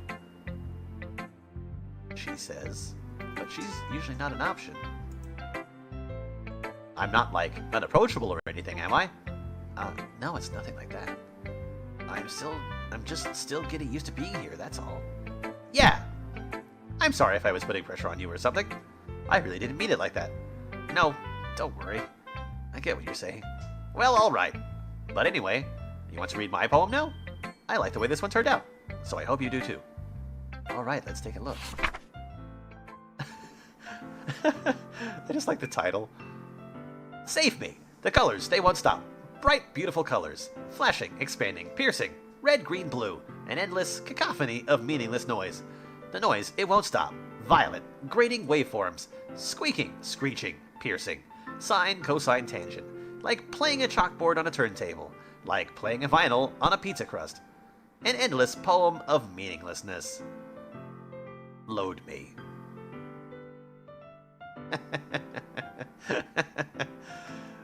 Now that I know what this game is, that poem is great, it's still weird. Anyway, moving on. It's even more abstract than the last one, huh? I guess it's just the way I write. I'm sorry if you don't like it. No, I never said that.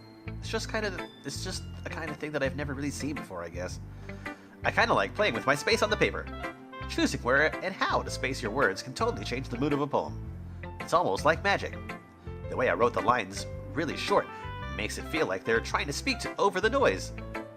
I see. It's still hard for me to tell what it's about, though. Sometimes asking what a poem is about isn't the right question. A poem can be as abstract as a physical expression or of a feeling, or a conversation with the reader.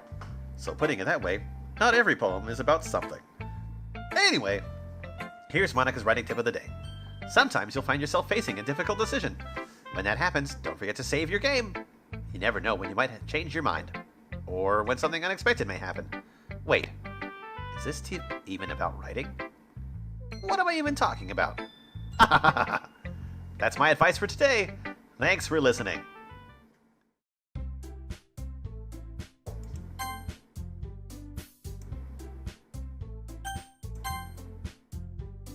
Okay, everyone. We're all done reading each other's poems, right? I have something extra planned for today, so if everyone could come sit at the front of the room. Is this about the festival? Well, sort of. Do we really have to do something for the festival? It's not like we can put together anything good in just a few days. We'll just end up embarrassing ourselves instead of getting any new members. That's a concern of mine as well. I don't really do well with last-minute preparations. Don't worry so much. We're going to keep it simple, okay? We won't need much more than a few decorations. Sayori has been working on posters, and I've designed some pamphlets we can give out during the event. Okay, that's great and all, but that doesn't tell us what we're actually going to be doing for the event. Ah, sorry, I thought you heard about it already. We're going to be performing. Performing? Monica. Yes, we're going to be having a poetry performance. Each of us are going to choose a poem to recite during the event. But the cool part is, we're also going to let anyone else come up and recite poems too. Sayori is putting it all on the poster in case anyone wants to prepare ahead of time. Sayori, who's been coloring the poster, holds it up for us to see. Are you kidding me, Monica? You didn't already start putting those posters up, did you? Well, I did. Do you really think it's that bad of an idea? Well, no. It's not a bad idea. But I didn't sign up for this, you know. There's no way I'm going to be performing in front of a group of people like that. I agree with Natsuki. I could never, in my life, do something like that. Imagining it, Yuri shakes her head in fear. Guys! No, Sayori. I understand where they're coming from. Remember that Natsuki and Yuri have never shared their poems with anyone until just a couple days ago. It's a lot to ask them to recite their poems out loud for a whole room of people. I guess I kind of overlooked that. So, I'm sorry. But, I still think we should give it our best. We're the only ones responsible for the fate of this club. If we start the event and each put on a good performance, then it will inspire others to do the same. And the more people who perform, the better we'll be able to show everyone what literature is all about. Yeah! It's about expressing your feelings, being intimate with yourself, finding new horizons, and having fun. That's right. And it's for those reasons that we're all in this club today. Don't you want to share that with others? To inspire them to find the same feelings that brought you in here in the first place. I know you do. I know we all do. And if all it takes is standing in front of the room for 2 minutes and reciting a poem, then I know you can do it. Natsuki and Yuri remain silent. Sayori looks worried. I guess that leaves me no choice. I agree. I don't think it's too much to ask. I think that Sayori and Monika have been trying really hard to get new members. The least we can do is help them out a little bit. Well, maybe, but... It looks like Natsuki doesn't have any arguments left. Okay, fine. I guess I'll just have to get it over with. Alright! You. Thanks, Natsuki. What about you, Yuri? Yuri dejectedly glances around at everyone else's expectant faces. I guess I don't really have a choice. That's everyone! You're the best, Yuri. This club is seriously going to be the death of me. Oh gosh. You'll be fine, Yuri. But anyway, let's move on to the main event. I want each of you to choose a poem of yours. We're going to be practice reciting them in front of each other. No way. Monika, this is too sudden. Well, if you can't recite your poem in front of the club, how do you expect to do it in front of strangers? Oh no. Don't worry. I'll start off to help everyone feel a little bit more comfortable. Can I go next? Of course. Now let's see. Monika flips through her notebook to the specific poem she has in mind for herself. She then stands behind the podium. The title of this poem is The Way They Fly. Ahem. Monika begins reciting her poem. Her clear, confident voice fills the room. More than that, her inflection is pristine. She knows exactly how to apply emotion behind each line she recites, bringing the words to life. Is this something she's done before, or is she simply a natural? I glance around me. Everyone has their eyes on Monika. Sayori looks amazed. Yuri has an intense expression on her face that I don't understand. Finally, Monika finishes her recitation. The four of us applaud. Monika takes a breath and smiles. That was so good, Monika! Thank you so very much. I was just hoping to set a good example. Are you ready to go next, Sayori? I'll go next. Ooh, Yuri's fired up all of a sudden. Yuri clutches a sheet of paper between her hands and stands up. Keeping her head down, she walks quickly over to the podium. This poem is called... Yuri anxiously glances at each of us. Who can do it, Yuri? It's called After Image of a Crimson Eye. Yuri's voice shakes as she starts reading the poem. Just a minute ago, she practically refused to do this. Why is she so suddenly putting in so much effort? As Yuri gets past the first couple of lines, her voice changes. It's almost like what happens when Yuri gets absorbed into her books. Her quivering words transform into sharp syllables of a fierce and confident woman. The poem is full of twists and turns, and its structure that she enunciates with perfect timing. This must be a rare glimpse into the whirlwind fire Yuri keeps concealed inside her head. Suddenly, she finished. Everyone is stunned. Yuri snaps back into reality and glances around her, as if she bewilders even herself. It's up to me to save the situation. I'm the first to start applauding. Everyone joins me afterward, and we give Yuri the recognition she deserves.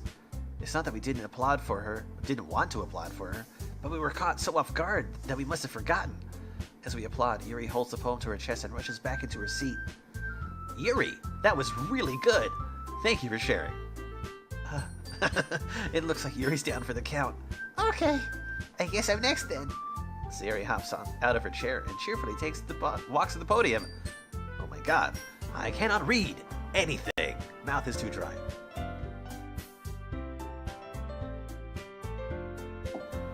Ah yes, beer. The greatest. Only if it's blueberry.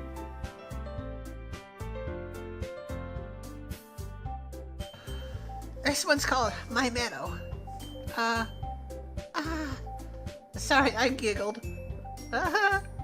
Sorry. It's a lot harder than I thought. How did you guys do it so easily? Try not to think of it like you're reciting it to other people. Imagine you're reciting it to yourself, like in front of a mirror, or in your own head. It's your poem, so it'll come out best that way. I see. Okay then. Sayori begins her poem. Somehow it feels like her soft voice was made as a perfect match. The poem isn't aimlessly cheerful like Sayori is. It's serene and bittersweet. If I were to read this poem on paper, I probably wouldn't think that much of it. But hearing it come from Sayori's voice almost gives it a whole new meaning. Maybe this is what Sayori meant when she said that she likes my poems. It's like I get to reach more deeply into someone I thought I knew, though, through and through. Sayori finishes, and we applaud. I did it! Good job, Sayori. Even Jason liked it. I guess that's a good sign. What does that even mean? It came out nicely, Sayori. The atmosphere of the poem fits you really nicely. But it might be that other poems wouldn't work quite as well with that kind of delivery. I don't really understand. In other words, I have seen your poems. I've seen poems of yours where that sort of gentle delivery wouldn't work as well. They might need a little more force behind them, depending on what you're reading. Oh, I know what you mean. Well, I've been practicing that kind of thing. It's just embarrassing to do it in front of everyone. Then next time, I'm going to make you pick a poem that challenges you a little bit more. We don't have that much time before the festival, you know. Okay. Now who's next? Natsuki? Huh. Don't make me go before Jason. It's not like I can compare to you guys anyway. Might as well let Jason lower everyone's standards, or expectations. I guess that would work a little before I have to do it. Natsuki. It's fine. I might as well get this over with. But it's not like I have much of a selection of what to read. I'll just have to go with what I wrote for today. I stand up and step in front of the podium. Everyone has their eyes on me, making me feel terribly awkward. I recite my poem. Since I'm not exactly confident in my own writing, it's hard to put energy into it. Despite that, once I finish, I receive applause anyway. Sorry, I'm not really as good as everyone else. Don't worry about it so much. I think it's less about your abilities and more about your lack of confidence in your writing. That's something that'll improve over time, though. Yeah, maybe. Alright then. That just leaves you, Natsuki. Yeah. I'm going. Natsuki begrudgingly gets out of her seat and makes her way to the podium. This poem is called... Why are you all looking at me? Because you're presenting? Anyway, this poem is called Jump. Natsuki takes a breath. Once she starts reciting the poem, her sour attitude disappears a little. While she's still a little unenthused, her poem has a rhythm and a rhyme to it. It's Natsuki's trademark style, and it works surprisingly well when spoken aloud.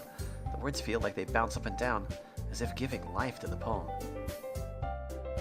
Natsuki finishes, and everyone applauds. She huffs back to her seat. That wasn't so bad, was it?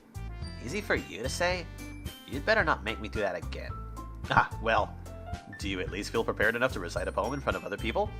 I mean, doing it in front of other people would be way easier. I can put on whatever face I want for other people. When it's just my friends, it's just embarrassing. That's a surprise, Sayori. Natsuki. Sayori said, I think it would be the other way around for me. Well, that's just how it is, so. Well, I guess in that case, you won't have much to worry about for the festival. That said, I want to thank everyone for coming through. It might be hard, but I hope that you all have an idea of what it's like now. Make sure you pick a poem and get enough practice before the festival, okay? I'll be making pamphlets, so let me know ahead of time what you'll be reciting. Jeez, I should probably find some other poem to recite instead. That's fine too. It doesn't have to be your own. I'm already pleasantly surprised that you're putting in all this effort for the club. It makes me really happy. Yeah, no problem. Okay, everyone. I think that's about it for today. I know the festival is coming up. Let's try to write poems for tomorrow as well. It's been working out really nicely so far, so I'd like to continue that. As for the festival, we'll finish planning tomorrow, and then we'll have the weekend to prepare. Monday's the big day. I can't wait. I can do this. All right. I stand up. There's no way I'll be able to find the same enthusiasm as Sayori and Monica, but I'll do my best to get through it. If it's for the sake of the club, and impressing Monica, then I'll have to do my best. Ready to go, Sayori? Yep. Look at you two, always going home together like that. It's kind of adorable, isn't it? And geez, guys, don't make such a big deal out of it. It must be a little nice, though. Well, how am I supposed to respond to that? It's okay, Jason, you don't have to say it. Whatever, let's go already. They all know! I walk home with Sayori once more. Even though it's only been a few days, a lot of things have already changed. But today, Sayori is being a little quieter than usual on the way home. Hey, Sayori. Sorry, I was spacing out. No wonder. I was thinking about something from earlier. I like how we get to... Sayori fumbles with her words. So let's just say that one day, Yuri asked to walk home with you. Huh? What would you do? What kind of question is that? You're kind of putting me on the spot here. Well... I would still walk home with Sayori. Sayori? You really think I would ditch you for Yuri? But... she's so beautiful and smart. Jeez. I already see her in the club every day. Besides, you always seem to really like going home together. I would just ruin that for you. You're so silly, Jason. You think about me too much sometimes. Yuri would deserve it if she wanted it, so... Sayori, I've already made my mind up. I really can't figure you out sometimes. Sorry. Besides, what's the point in speculating something that's never gonna happen? Huh? The conversation trails off. It's kind of a weird thing for Sayori to care about so much. But I want to respect her and keep her happy too. Then again, the festival is only a few days away. Who knows what will happen in that time? It's because I wrote that one word for frickin' Yuri. I didn't mean it! I didn't mean it! Okay, gotta do this again. Smile. Do I remember? Damn it. Yeah, rose. Because thorns. Why do I not remember? It's because there's so much frickin' other things that happen between the poems.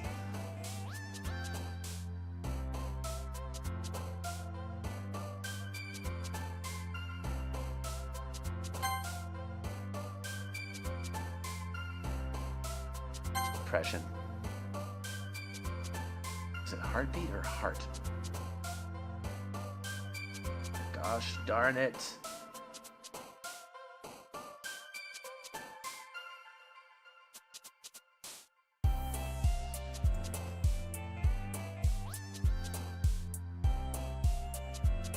No, it was heart. Breathe. No, sadness. She likes sadness.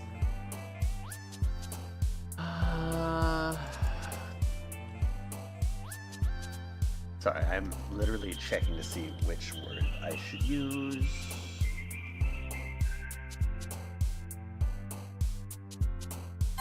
Because I don't want to mess this up. I don't. Tragedy, right? Tragedy, that's the one.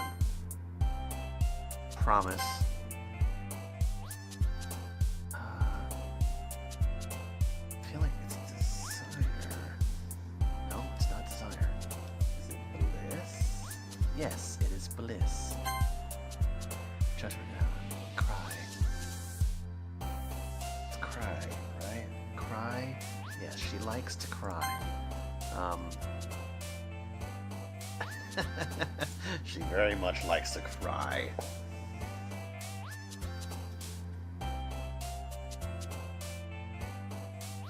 Friends. She likes crying and she likes friends.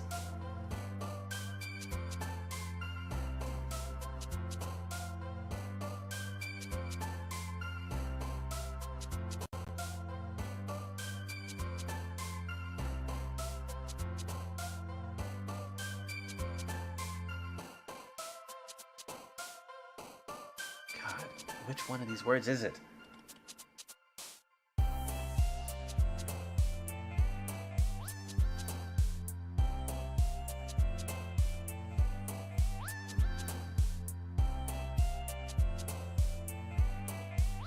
Okay, it's play. God, it's like so hard to remember. I mean, there really are like quite a lot of words they use for this. So, I mean, it doesn't surprise me that I'm having a hard time remembering.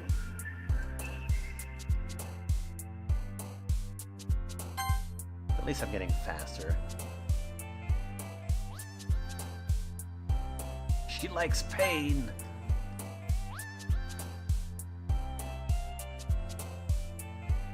And empty. And happiness. And... God. Email! No, she does not like email.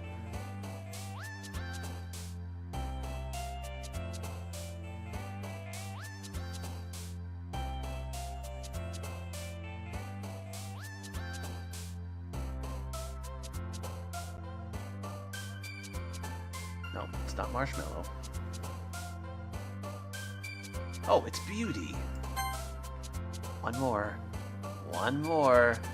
Sticky. No.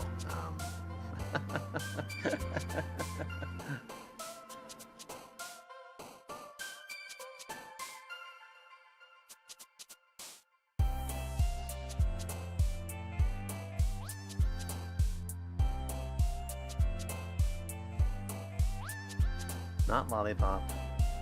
Electricity.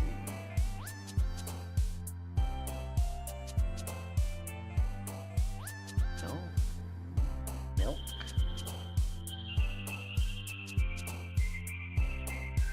Wait, is it I have literally been through every single one of these words.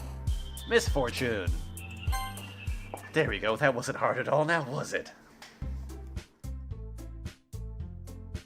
Let's do a save real quick. Aw, man. I'm the last one here again.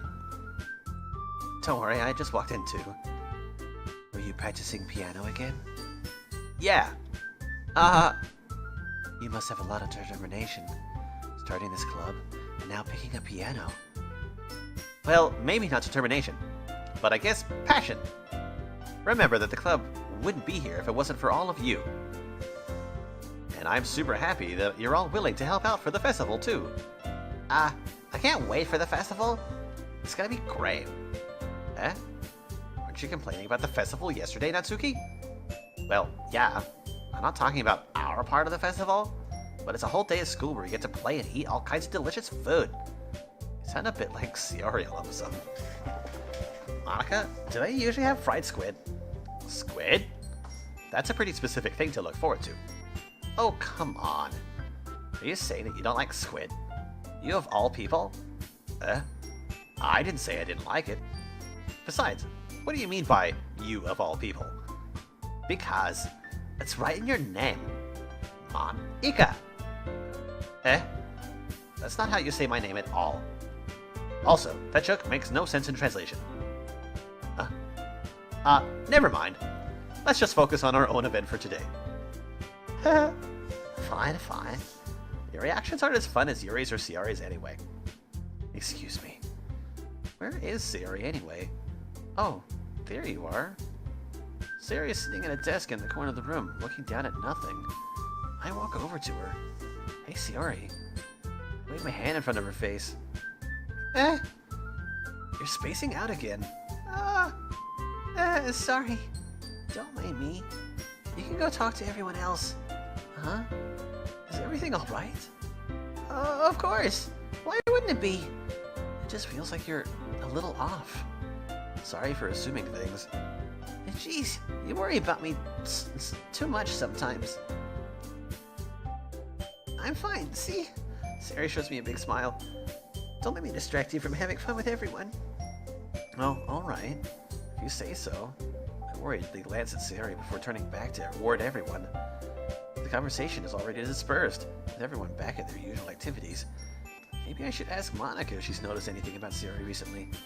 Since they've been preparing for the festival, they must be spending a lot of time together.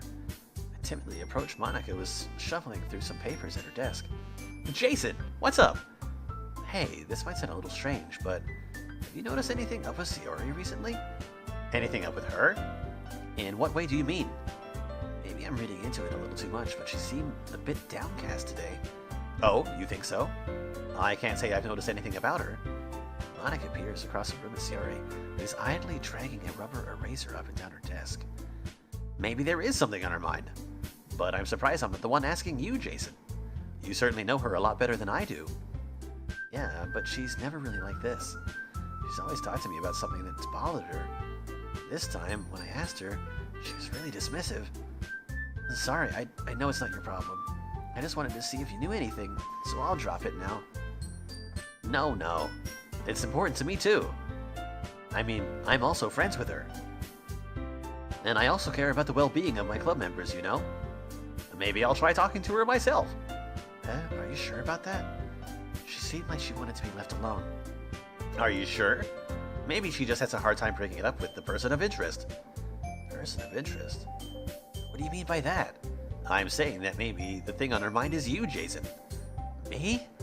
How on earth would you come to that conclusion? Well, I probably shouldn't say too much, but Sayori always talks about you more than anything else you know. She's been so much happier ever since you've joined the club. It's like an extra light was turned on inside of her. What? No way. Sayori's always like that. She's always been full of sunshine. It's not any different now than it always has been. You're so funny, Jason. Have you thought that maybe you've always seen her as so cheerful because that's just how she is when she's around you? I said too much. I'm sorry. What do I know anyway? I didn't mean to jump to conclusions, so you should just forget about what I said. I'll try to talk to her, so try not to think about it for now. Alright. Monica smiles meaningfully. I know she said to forget about it, but I already know that I won't be able to get her words out of my head. Monica stands up from her desk and walks across the room to where Sayori is sitting. I watch her kneel down next to Sayori and gently talk to her, but she's keeping her voice so quiet that I can't hear her from here. I sigh and I sit myself down. I know Sayori told me not to worry about her, to have fun with everyone else. It's impossible to do when she's behaving like this. Exactly how much do I care about her that I'm letting this weigh down on me so much? Now it feels like I'm the one behaving out of the ordinary. There's nothing I can do besides wait for Monica. Okay, everyone. After some time passes, Monica calls out to the club room. Why don't we share our poems now? Before I know it, everything is back to normal. Everyone goes to retrieve their poems, and I do the same. Oh, next. I make eye contact with Monica, and she smiles at me. I wonder what she was talking about with Sayori. Alright, let's show our poem to Sayori. This one's written especially for her. This is your best one so far. It's really nice, Jason. Thanks. Sayori, you've been a little quiet today. Is everything alright? Of course! Everything is fine. I'm just a little tired today. Do you want a nap or something? No, that's silly. Don't worry about me, okay?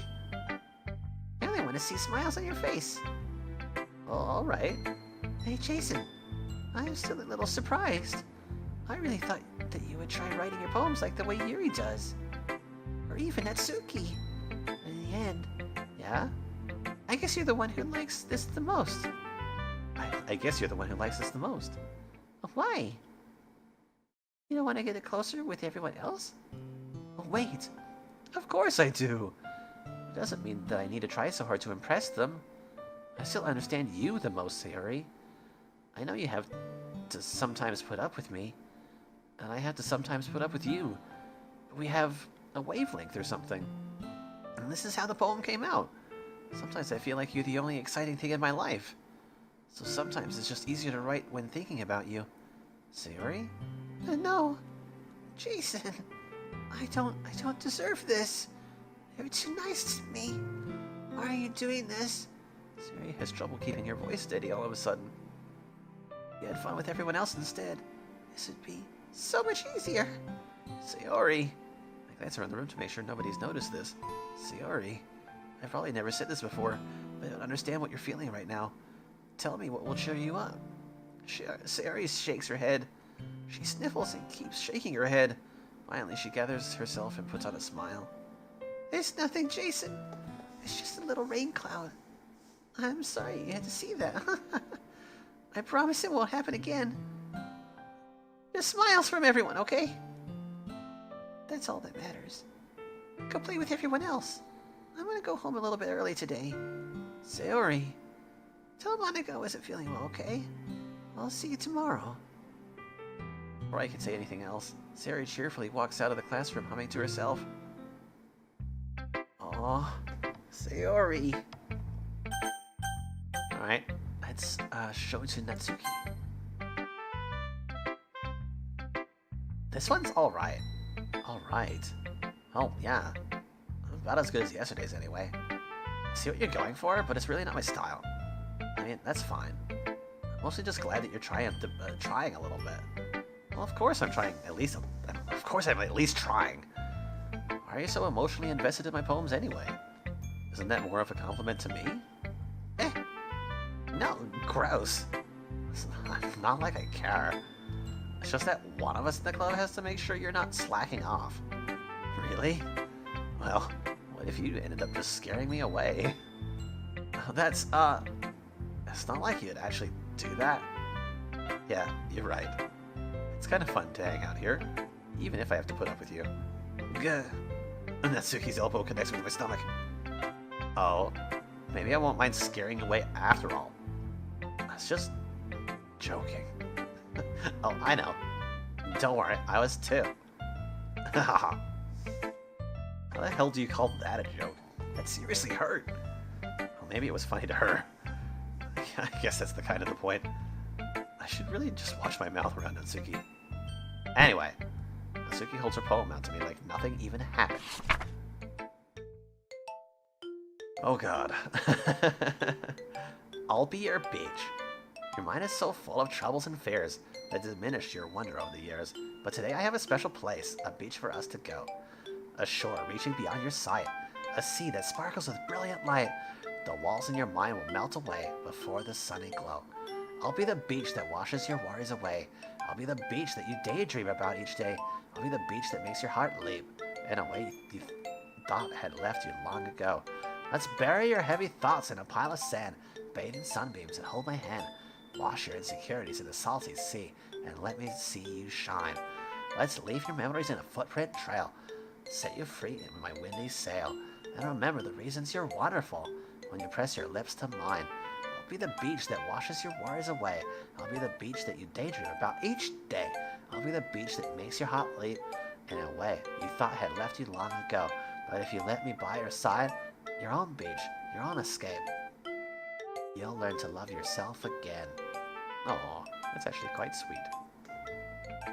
Yeah, I felt like I kept writing about negative things, so I wanted to write something with a nice message for once. Besides, the beach is awesome! Kinda hard to write anything negative about the beach. So you decided to write about the beach first and came up with a message later? Well, yeah. That's only because of what happened yesterday. I mean, after Yuri and I realized we kind of wrote about the same thing, she wanted to pick a topic and have us both write about it. Or whatever. Ugh. You can really see her. You can really see her doing that too. Making us write about a simple topic, then trying to impress me by coming up with something all fancy. Well, it's not like I care. I just did it anyway. I mean, I guess mine ended up being kind of metaphorical too. But there's nothing wrong with doing that once in a while. At the very least, it was good practice. It's actually a really good poem. It's really good. Alright, Yuri, what you got? Well done, Jason. You've definitely improved your writing over the course of these few days. Has my advice been helpful to you? Yeah, definitely. I'm glad. Sharing a writing like this, it's a lot more fun and rewarding than I anticipated. I need to remember to thank Monica. I think we all felt a little awkward at first, but now it seems like everyone is enjoying sharing their writing and seeing what others think. I guess I really can't disagree. I guess I can't really disagree. I was afraid this whole thing would be a chore. This is a great way for me to spend some personal time with all the girls in the club. But it's been fun getting to know everyone and their writing. And I guess doing some writing myself. Well, have you learned anything about yourself, Jason? Eh? Well, you know how I like to say that writing is a very personal way to get in touch with yourself. In the end, it doesn't matter if you're a good writer or a bad writer. And even my opinions are just opinions, you know. As always, I believe what's most important is exploring and discovering yourself. That's comforting. I'm kind of afraid of disappointing you in some way or another. Huh? Why me? Well, you're always so sophisticated with your writing and have the most advice to share. Is that so? Yuri thinks for a good minute. It must be terrible. Huh? For me to have become someone whose opinion is fearsome. How unlikable of me. Yuri, it's not as bad as you're making it sound in your head. It's just meant that I respect your opinion. I see. I'm sorry that I always overthink and come to those sorts of conclusions. I'm just a little used to it. Overthinking? Being disliked. Yuri! What? What? What? What am I saying? I'm sorry, I didn't mean to bring that up. Let's move on. Alright. Do you want to share your poem now? Okay. Here. That's right, it's the same thing. Beach. A marvel millions of years in the making, where the womb of Earth chaotically meets the surface, under a clear blue sky, an expanse of bliss, but beneath gray rolling clouds, an endless enigma. The easiest world to get lost in is one where everything can be found.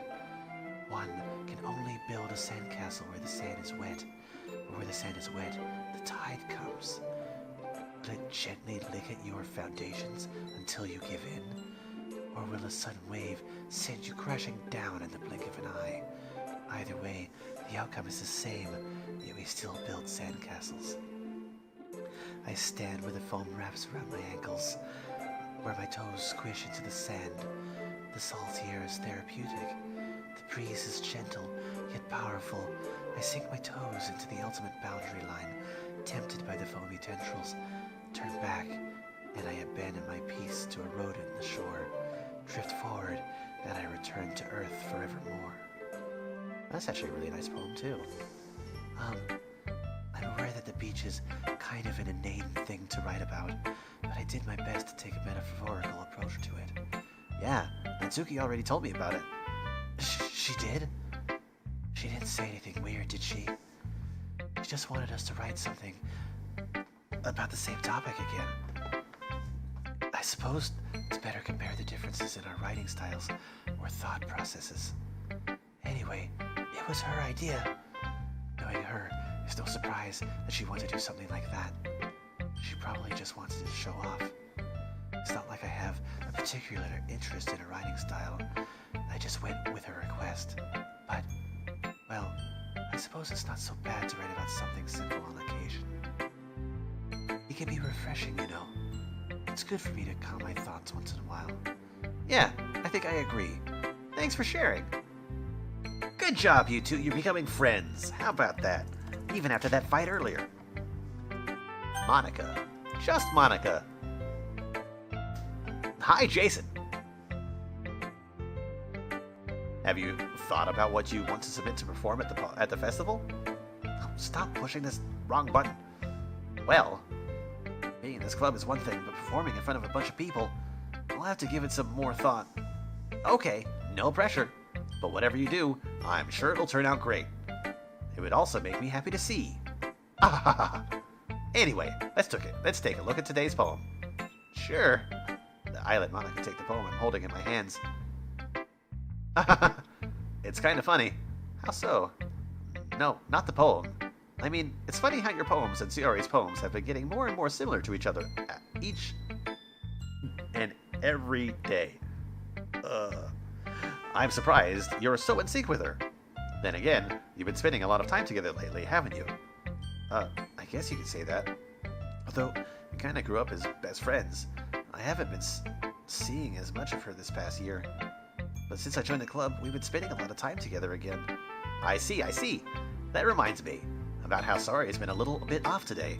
Yeah, did she tell you something? Ah, well. Jason, you haven't been flirting with her, have you? Of course not. I've been treating her like I always do. Alright. Just making sure. I know how much you care about her. It would be terrible if something bad happened to her, so keep an eye on her. Sayori's been acting so much happier ever since you joined the club. What could have happened all of a sudden? Well, never mind. This really isn't the time to be talking about this.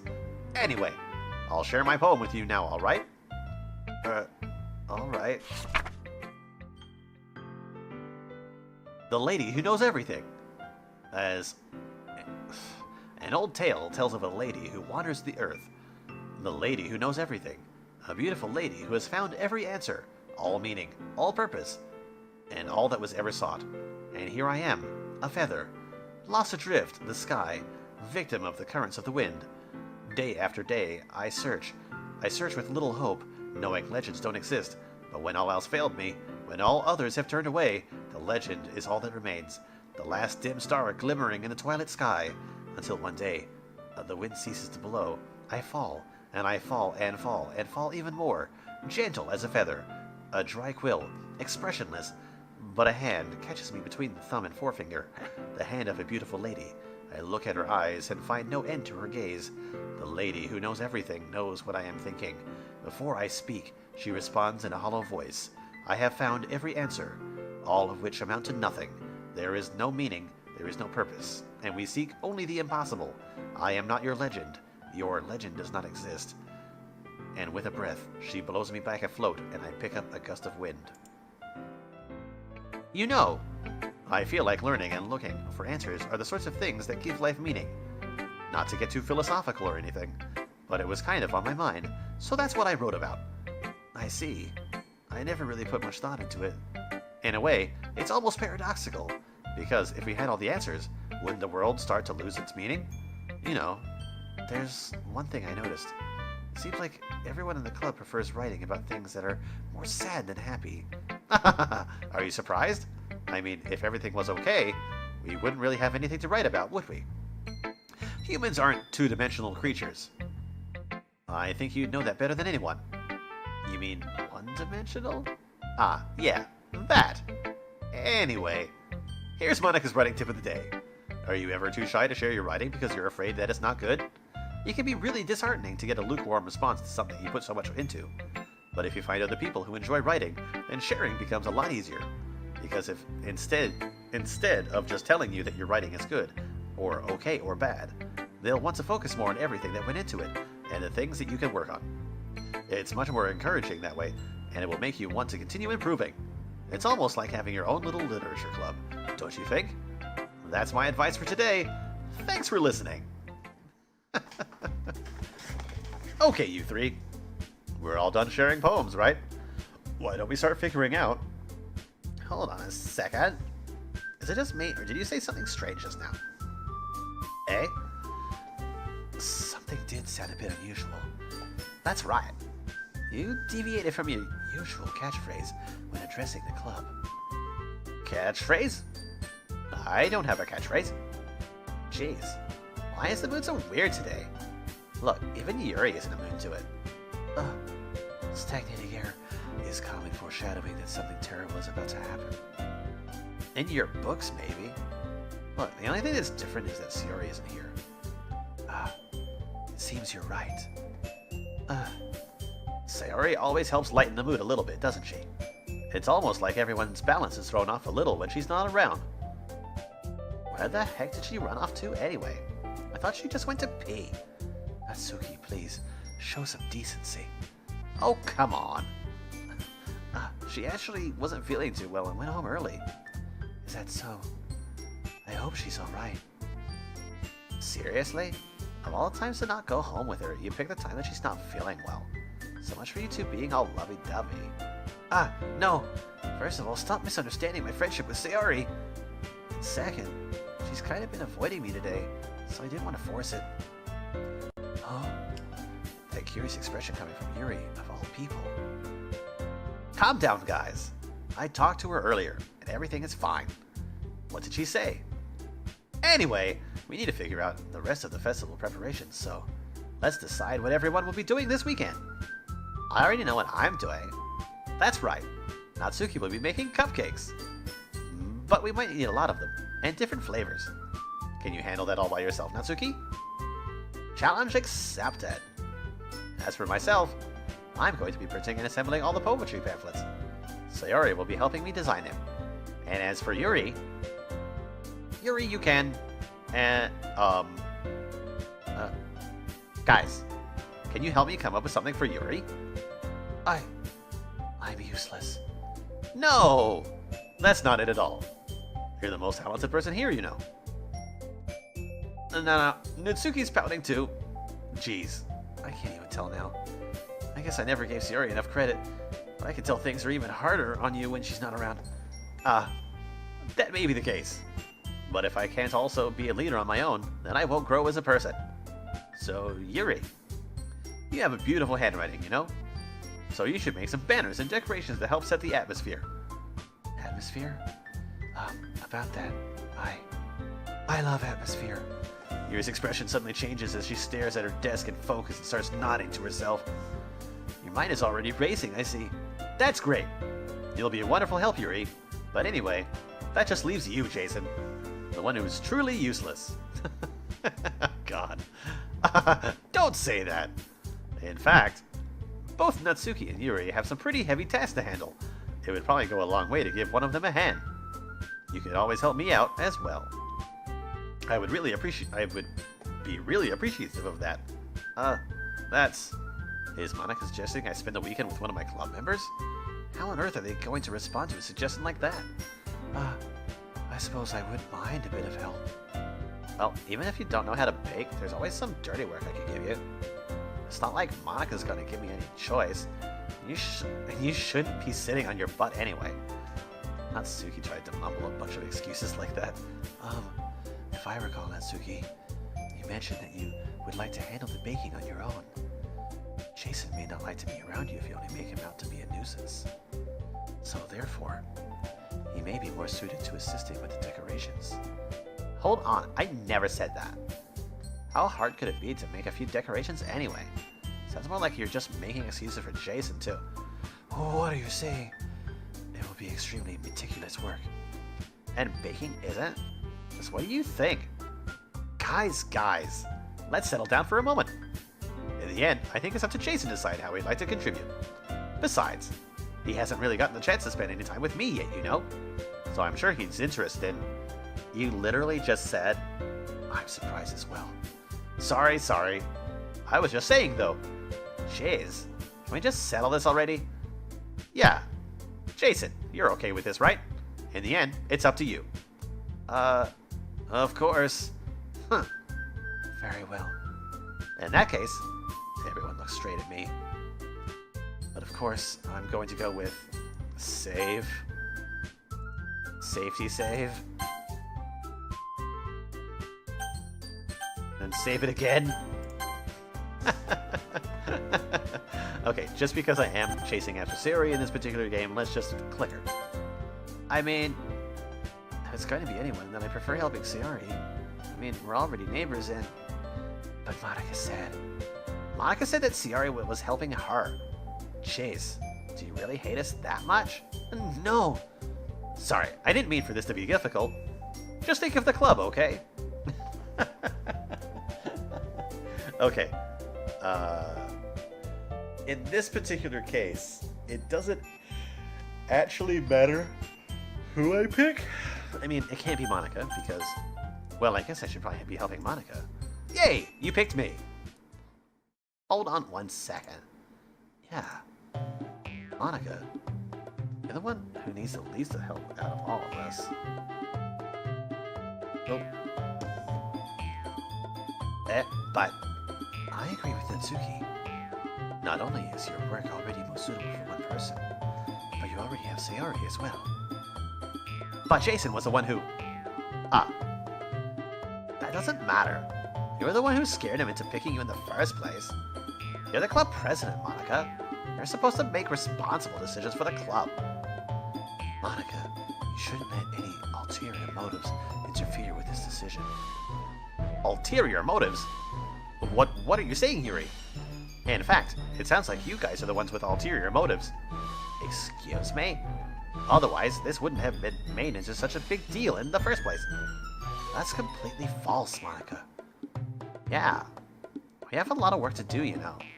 We won't do as good a job if you make us work alone. Maybe that's true. Think of the club, Monica. We want our event to succeed, then we need to appropriately distribute our resources. So, are you going to do the right thing, President? Okay. I get it. Sigh. It's technically most logical for Jason to help one of you two. So, I guess that's what we'll do. Okay. If you're watching, is there a preference to who I should choose? Let me know! I'll wait just a second while I drink. Again, ultimately it does not matter.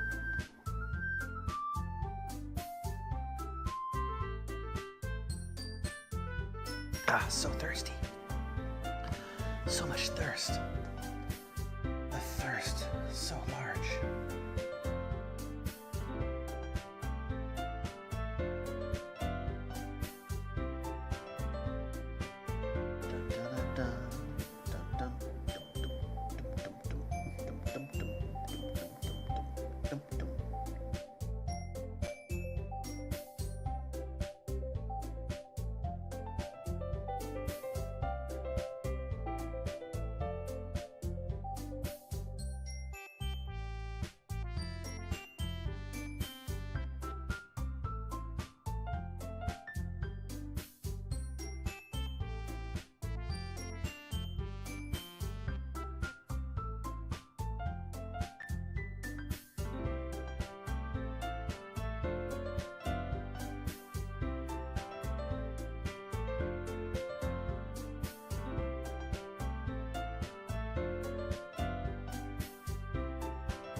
Okay. My choice. I don't know. Let's do Yuri. Oh. I could end up doing one of them anyway. It's fine. I'm gonna end up doing both of them. Well, I'll probably be more useful helping out Yuri. Me? Are you serious? Why would you? Natsuki.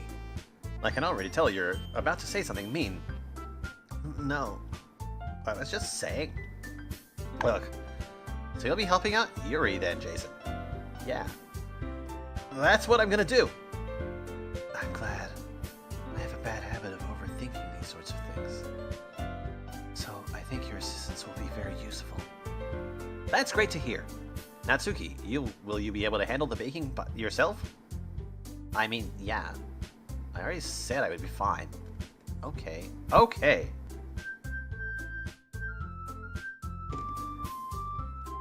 Everyone can tell that Natsuki is feeling a little sour.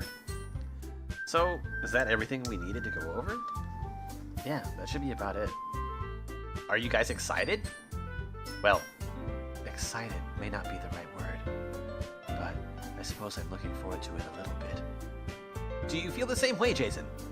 Me? I guess you could say I'm interested to see how it'll turn out. That's good enough for me. What about you, Natsuki? Natsuki. What? Why is everyone yelling at me? I didn't even do anything. No. That's not what I meant at all. Yuri anxiously glances between everyone in the room. I am sorry for this. I don't really know why Jason picked me. And also, your cupcakes are the best cupcakes I've ever had. They go really well with my tea. Nothing that I do for the event will compare to that, so I get it. I'm kind of surprised though. Why? Well, I'm the one acting immature. I already know that, but you're You're trying to cheer me up all of a sudden? I know. I'm not very good at it. I'm sorry if I said something bad. Natsuki isn't the only one surprised. Monika and I are also taken aback by Yuri's words. When she already has trouble with words, trying to cheer someone up must be far out of her own comfort zone. But I begin to understand. Yuri was trying to sound like Sayori. Even if it didn't work perfectly, I can tell that she tried to say something Sayori would say at a time like this. Because Sayori was always helps everyone smile and feel good about themselves. No. I kinda appreciated it. I'm sorry for making a big deal out of nothing. But I'm going to say this. You better bet that my cupcakes are going to be the best part of the whole event. Ah! I believe you. Yeah! I hope to see everyone do their best. But with that, there's nothing more for today. So I guess it's time for us to head out. Alright, let's get out of here then. Everyone packs up their things. I start to follow Monika and Natsuki out the door as they chat between each other. Eh? I turn around. Sorry. I realize that I don't have any way of contacting you this weekend. Oh, you're right. I can't believe that slipped my mind. Should I give you my phone number? I think that would be best, yes. Alright then. You and I exchanged phone numbers. Okay. Then I'll be stopping by your house on Sunday. My house? Is that a problem?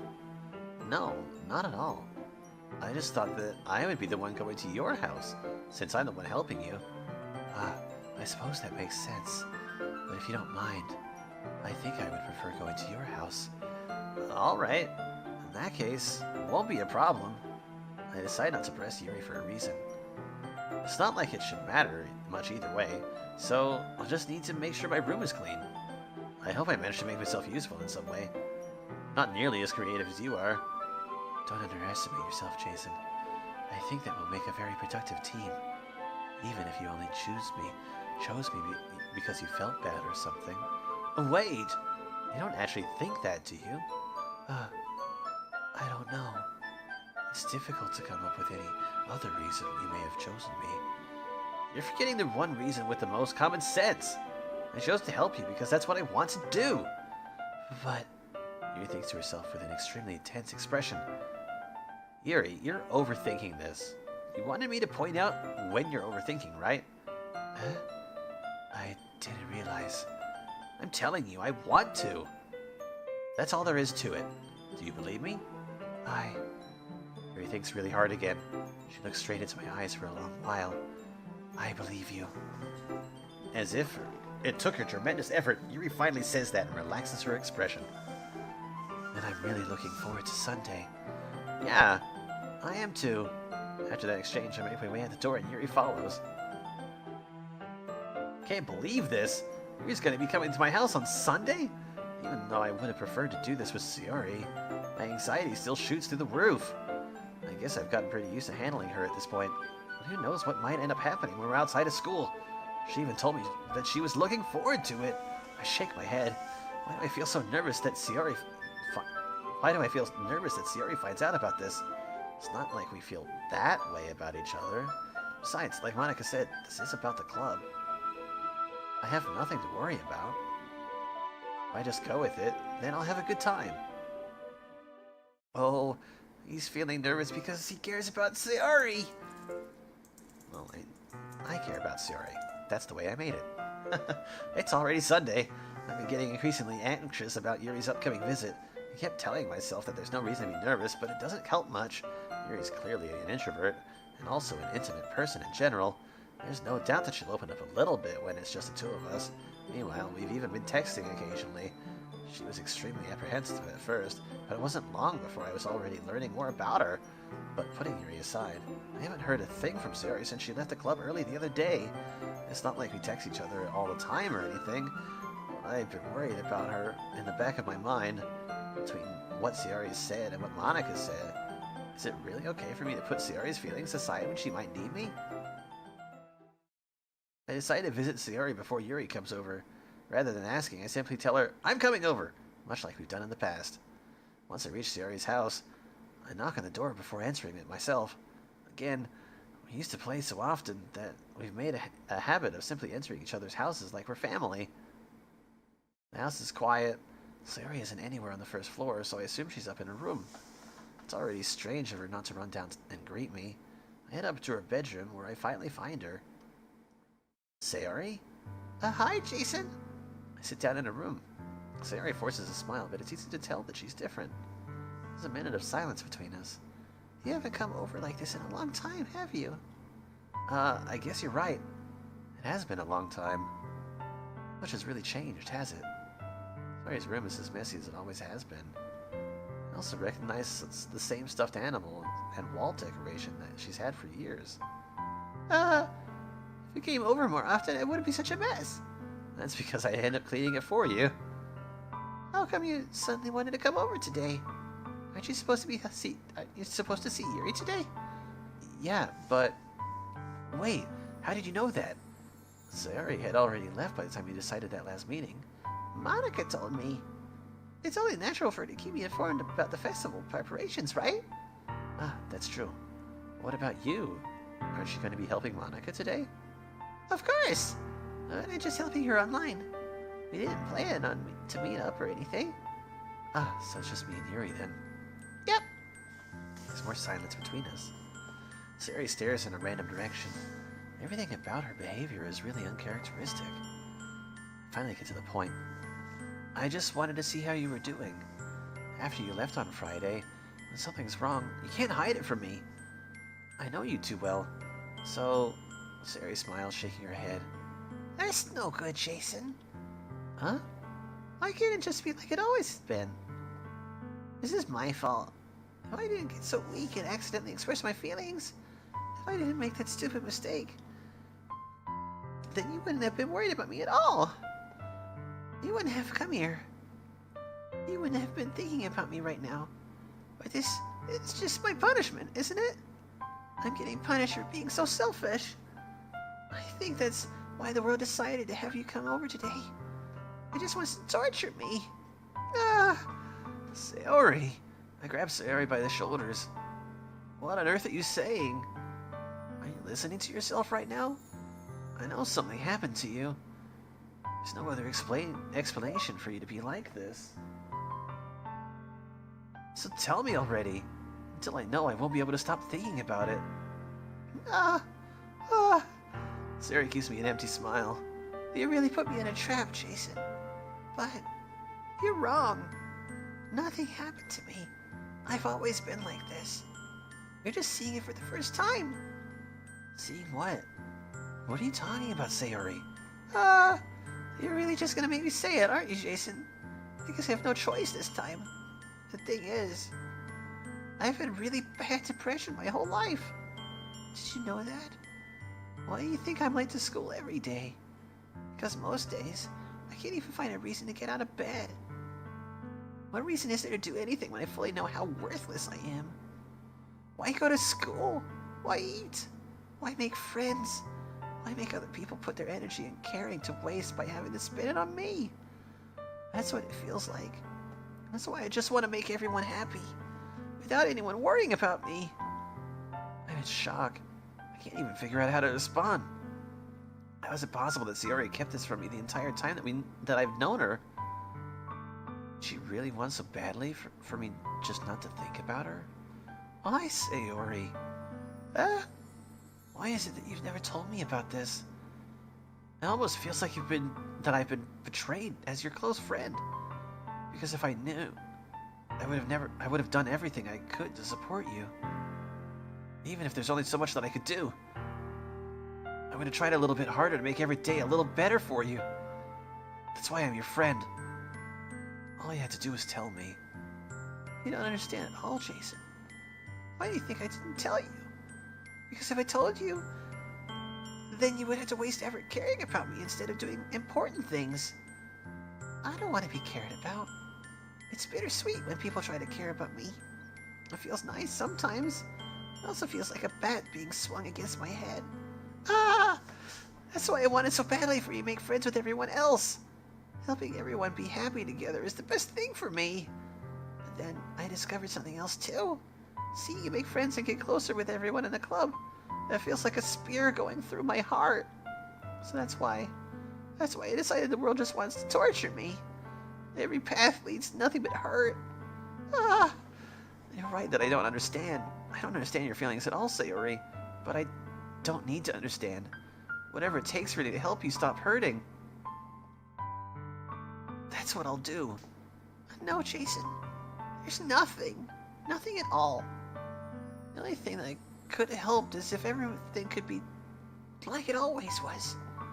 But I was selfish. I finally showed you what a horrible person I am. Tears streaked down Sayori's face. I made you join the literature club because I was selfish. I was punished by my heart hurting in a way that I couldn't understand. And then you came here and I made you hurt too. I'm not just weak and selfish. It's all I am. That's why I'm going to accept these punishments. Because I deserve every last one. Without thinking, I once again grabbed Sayori's shoulders. This time I pull her into a tight embrace. Ah! Jason! Sayori, I don't care if you feel selfish. I'm really happy that you convinced me to join the club. Seeing you every day makes it worthwhile enough. If I make friends with everyone else, that's just a bonus. Please never underestimate how much I care about you. I wouldn't have it any other way. Jason. Sayori isn't hugging me back. Despite my arms being wrapped around her, Sayori's arms remain at her sides. She starts sobbing next to my ear. No! Don't do this to me! Please don't do this! Jason, Sayori barely managed to speak between her sobs. I don't know if I'm doing the right thing, but all I want for her is to know that I care. If you have it in you to call yourself selfish, you have to let me be selfish too. No matter what it takes, I'll figure out what needs to change. I'll make these feelings go away. And if there's anything that you need me to do, then you better tell me. I'll get mad if you don't. I don't know. I don't know. I don't know. Gently, Sayori finally puts her arms around me in return. I don't know anything. It's all really scary. I don't understand any of my feelings, Jason. The only time I'm not feeling that I'm not feeling nothing is when I'm feeling pain. But your hugs are so warm. And that's really scary too. Sayori lets me go. As she does so, I let her go as well. The festival is tomorrow. Yeah. It's gonna be fun, right? Yeah. How would you like for me to spend it all with you? It's what I want. I promise. I think that would be nice then. Yeah. Sayori wipes her eyes. If I could spend the whole day here, I would. Of all days, this has to be the one where I have other plans.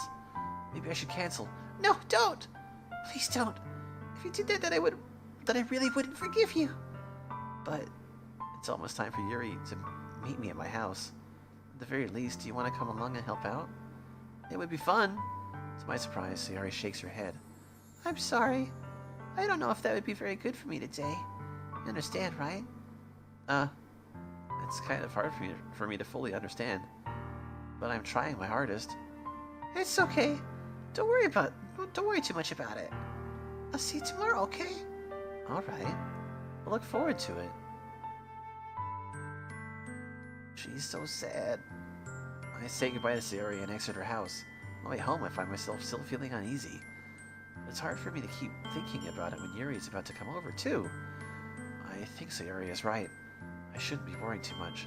We're definitely going to have a great time tomorrow. I should just focus on what's ahead of me. As I approach my house, I see something that makes me feel a moment of panic. Yuri? Thank goodness. You're a little early. I'm sorry I wasn't home yet. Are you waiting for a long time? No. I just got here. But I started to get really nervous when nobody answered the doorbell. You always could have texted me. If I had known, I would have reassured you and hurried more on my way home. I suppose that's true. I didn't think of that for some reason. It should be common sense to do that, but I decided to ignore it. Anyway, let's go inside. I see you brought a lot of stuff with you. That's right. And did you manage to find everything I asked you to buy as well? Yeah, pretty much. At least I hope I got everything right. I see. I'm sure it will be fine, as I add an extra line to the dialogue. For no more reason on the fact that I feel like I've been talking too much. I take Yuri to my room. The first thing that she does is glance around curiously, which makes me feel anxious. It's so clean. I cleaned it before you came over, so... It's very considerate of you to do. No. I would really be embarrassed. I would be really embarrassed for my room to be a mess while you were here. Well, I do enjoy cleaning. I would have gladly helped you clean. That would be even more embarrassing. Wait, don't look in there! I snatched Yuri's wrist which was in the process of opening a desk drawer of mine. I'm sorry. I wasn't thinking for some reason. I was just spacing out. It's fine, it's fine. I let go of Yuri's wrists. She puts both of her hands firmly in her lap, as if making sure she's keeping track of them. So, should we get started? Yes. I have a few things planned that you can help me with. Decorations and other atmospheric enhancements. Atmospheric enhancements? No. Mood lighting. Aromatherapy candles. Oh, wow. I didn't know you planned on taking it that far. Of course. We want to help take our guests to a faraway place. Although, many will stop by just out of curiosity. And for cupcakes, I guess. I am determined to provide an experience that will leave them wanting more. That's great! It's easy to forget that you're a pretty intense person. Intense. I guess that's the best way to put it. Is that a bad thing? No, not at all. It's something that I like about you, actually. Is that so? That makes me feel relieved and kind of happy. Yeah, no need to be so anxious. You can relax a little. Relax. I brought some things for relaxation. I was going to use them during the poetry event. Oh yeah? Like what? Let's see. Yuri rummages through her bag. She pulls out a few candles and a wooden cylinder-shaped object. I did some shopping on the way here, so I happen to have these in my bag. I plan to cover the windows in black paper and use the candles to light the room. I think that would be amazing, don't you? Yeah, that'd be really neat. What's that wooden thing, though? Oh, this? It's a diffuser for essential oils. How familiar are you with aromatherapy? Not familiar at all. Is that so? It's one of my favorite contributors to a positive atmosphere. Depending on the oils or herbs you choose, you can change the mood of the air itself. You can even feel it permeate through your body. Relaxation, positive energy, romance, reflection. It's almost magic. Yuri takes the cylinder and pushes a switch on the bottom. In just a moment, a thin ray of vapor begins to spout through a small hole on the top. Wow, that smells wonderful. What kind of mood is that one for? This is a jasmine essential oil. It smells a little sweet and flowery, right? Yeah, that's a good way to describe it. I chose jasmine for the event because it provides more than relaxation. Jasmine enhances your emotions and helps you feel them flow through your body. You feel warmer and your heart pounds more heavily. Don't you think it would be perfect for sharing her poems? Does sound suitable, but you seem to know a lot about this, so I'll trust your opinion with anything. Yuri smiles gently, clearly enjoying herself. She again reaches into her bag and pulls out several spools of thin ribbon. What are those for? Well, did you purchase the origami paper like I asked you to get? Yeah, I have it over here. We won't be using the paper for folding origami. What I'd like to do is writing a different word on each paper. We'll need about 100 of them. Oh yeah? What will these be used for? Well, I'm going to cut pieces of ribbon to hang from the doorway of the classroom. Then, we can fasten the paper onto the ribbons to create a doorway curtain. Wouldn't that be beautiful? It would also catch the eye of those passing by the room. It may attract some people to peek inside. That's really creative. I had no idea you'd be so good at this, Yuri. Is that so? Well, I suppose I do get a little intense, as you'd put it. Oh, Yuri giggles with red cheeks. Is it just me? Or is she more relaxed when it's just the two of us? Or maybe it's just the excitement she feels from sharing something that she enjoys. Here's a marker, Jason. You can write any characters you want. I'll help you once I finish cutting the ribbons. All right. Sitting on the floor together, the two of us get to work. I carefully draw a different character on each paper, doing my best to manage my bad handwriting. Yuri unravels a long strand of red ribbon to her desired length. Then she reaches into her bag once more and pulls out a pocket knife. Eh? The knife is strangely beautiful. The silver handle has an intricate pattern of waves etched on it. The blade itself is gently tinted blue. That's no ordinary pocket knife. It looks really fancy. Well, embarrassed, Yuri looks away. What is it? You're going to think it's weird. Yuri, whatever it is, I have no reason to judge. To each their own, you know? If you promise you won't be weirded out. Yeah, I promise. Alright. The thing is, I'm kind of into knives. They're just so pretty. I can't help it. I don't know what it is. The combination of craftsmanship and feeling of danger, maybe? What am I saying? Please don't think I'm weird for this. Nah, you're laughing at me. No, I'm not laughing at you. It's just funny how nervous you got about sharing. It's an interesting thing to be into, I guess. But I think it kind of suits you. Suits me? Yeah, it's kind of intense. Besides, it's a really cool looking knife, I can't deny that. It is, isn't it? He relaxes her expression once more. Would you like to hold it? Sure, I'll check it out. Yuri carefully hands me the knife, with the handle facing me. I take it and turn it around into my hands. It feels heavy and extremely solid. Where do you even get a knife like this? Curious of its sharpness, I feel the point of the knife with my index finger. Ow! Jason, why did you do that? I didn't expect it to be that sharp. I barely touched it at all. It's my fault. I should have warned you. This knife is extremely sharp. It can cut through skin like it's paper. Oh no. A small drop of blood trickles down the side of my finger. Yuri takes my hand and gives the wound a closer look. She stares at it, noticeably fidgets. If you're squeamish, I'll go wash it off now. Without warning, Yuri puts my finger in her mouth and licks the wound. I feel her tongue curl around my finger. Startled, I instinctively pull my hand back. Oh, please forgive me. I wasn't thinking. Yuri lowers her head, her face burning up. Yuri, this is the most embarrassing thing I've ever done.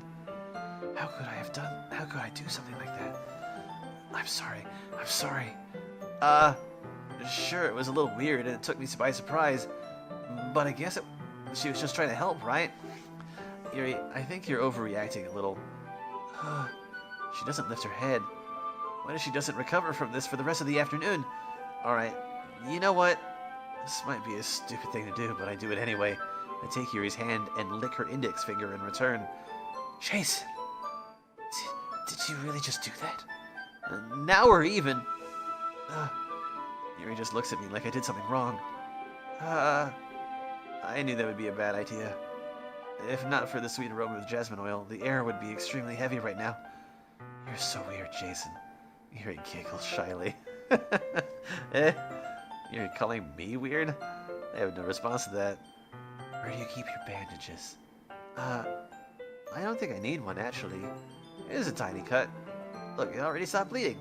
I see. That's relieving. The tension is quickly lifted. We resume our respective activities. I watch Yuri's knife cut through ribbon like it's nothing but air. Meanwhile, I continue to make progress on the paper.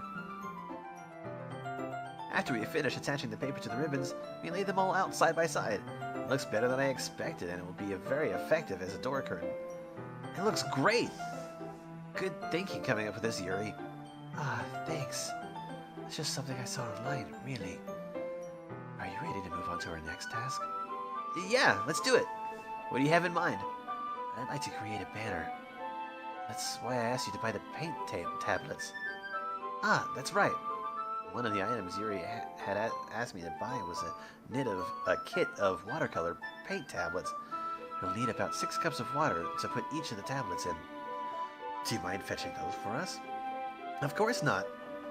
6 cups of water. I'll be right back in a minute. Thank you very much. Oh, and just a little bit of water is okay. If you feel the cup's too much, it'll be too diluted. Taking Yuri's advice, I decided to use small plastic bathroom cups rather than full-size glasses.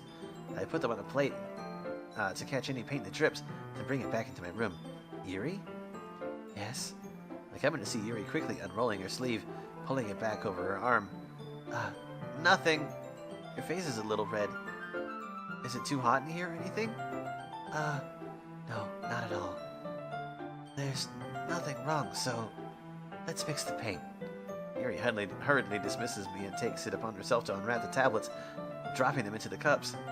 So, I thought we would do something simple that would look very nice. I'd like to paint a gradient across the banner, starting with the colors for a sunrise, then daytime, then sunset and nighttime. Once it dries, I'll write an inspirational quote across the banner. We can hang it on the wall behind the podium at the front of the table, at the front of the classroom. Ah, neat! What are you gonna write? Well, it'll be more fun to surprise you. Yuri smiles at me. If you say so. After rolling out the banner, Yuri and I kneel on opposite sides so we don't get in the way of each other. Yuri uses a brush to adds a few dots of different colors to each of the across the banner to serve as a color guide when we paint. This kind of reminds me of elementary school. Painting on a banner with watercolor feels a lot like the art class projects we had back then. It's relaxing. I'm sorry if this feels too childish. No, I didn't mean that at all. It's kind of fun, you know? Yeah, it is fun. I'm glad you feel that way too. Yuri stops painting for a moment, thinking to herself. For me, I don't need to go out and do crazy things to have fun. In fact, I usually don't even want to. I just like it when I can spend time with one other person. Even if it's something simple like reading, it doesn't even matter if we don't talk much. Just having a friend next to me makes me feel like everything's... makes that... blah, blah, blah, blah, blah. Just having a friend next to me makes things feel a little bit nicer. I think that's all it takes for me to be happy. Is that so? Even if Yuri and I are quite different, I can understand where she's coming from. I feel that way about things like anime and games, where simply sharing the experience with someone can make me happy. I think I feel the same way. Yuri smiles gently. I knew you'd understand. Yuri leans over the banner to grab an unused paintbrush, but I move at the same time, causing my head to bump into hers. Ugh! Sorry. Yuri reels back, and I quickly lift my hands in surprise. Are you hurt? No, I'm not hurt. It just startled me, that's all. Sorry, I should have asked you to get it for me. It's not your fault. Your face. There are droplets of paint on Yuri's face and neck. Is there something on my face? Yeah, I accidentally got paint on you. Sorry, it's totally my fault. I'll get a towel right away. I rush out and fetch a small towel and dampen it with hot water. I return to my room and kneel back down in front of her. Here. Oh, that look in her eyes. I pat out Yuri's face and neck with the towel. Something wrong? It's hot. I just didn't expect it. Sorry. I didn't want to use cold water. Having finished, I start to retract my hand, but Yuri suddenly holds my wrist. Wait. Huh? Just for a little longer. It feels really nice. I keep my hand still against Yuri's neck. She looks into my eyes. It's an intense expression that I recognize from when she reads her books. Almost as she's lost in a daze, enveloped by her own thoughts. She breathes gently, half through slightly parted lips. What is happening? Is the aroma of the jasmine oil giving this dizzy feeling? Yuri's gentle fingers wrapped around my wrist sent a tingling sensation through my arm. And suddenly her face seems to be much closer to mine than it was just a moment ago. Yuri slowly pulls away. Sorry, I'm feeling a little lightheaded today. Didn't mean to space out. It's fine. That's really weird, Yuri. Really close, very intimate. God, you're so intense.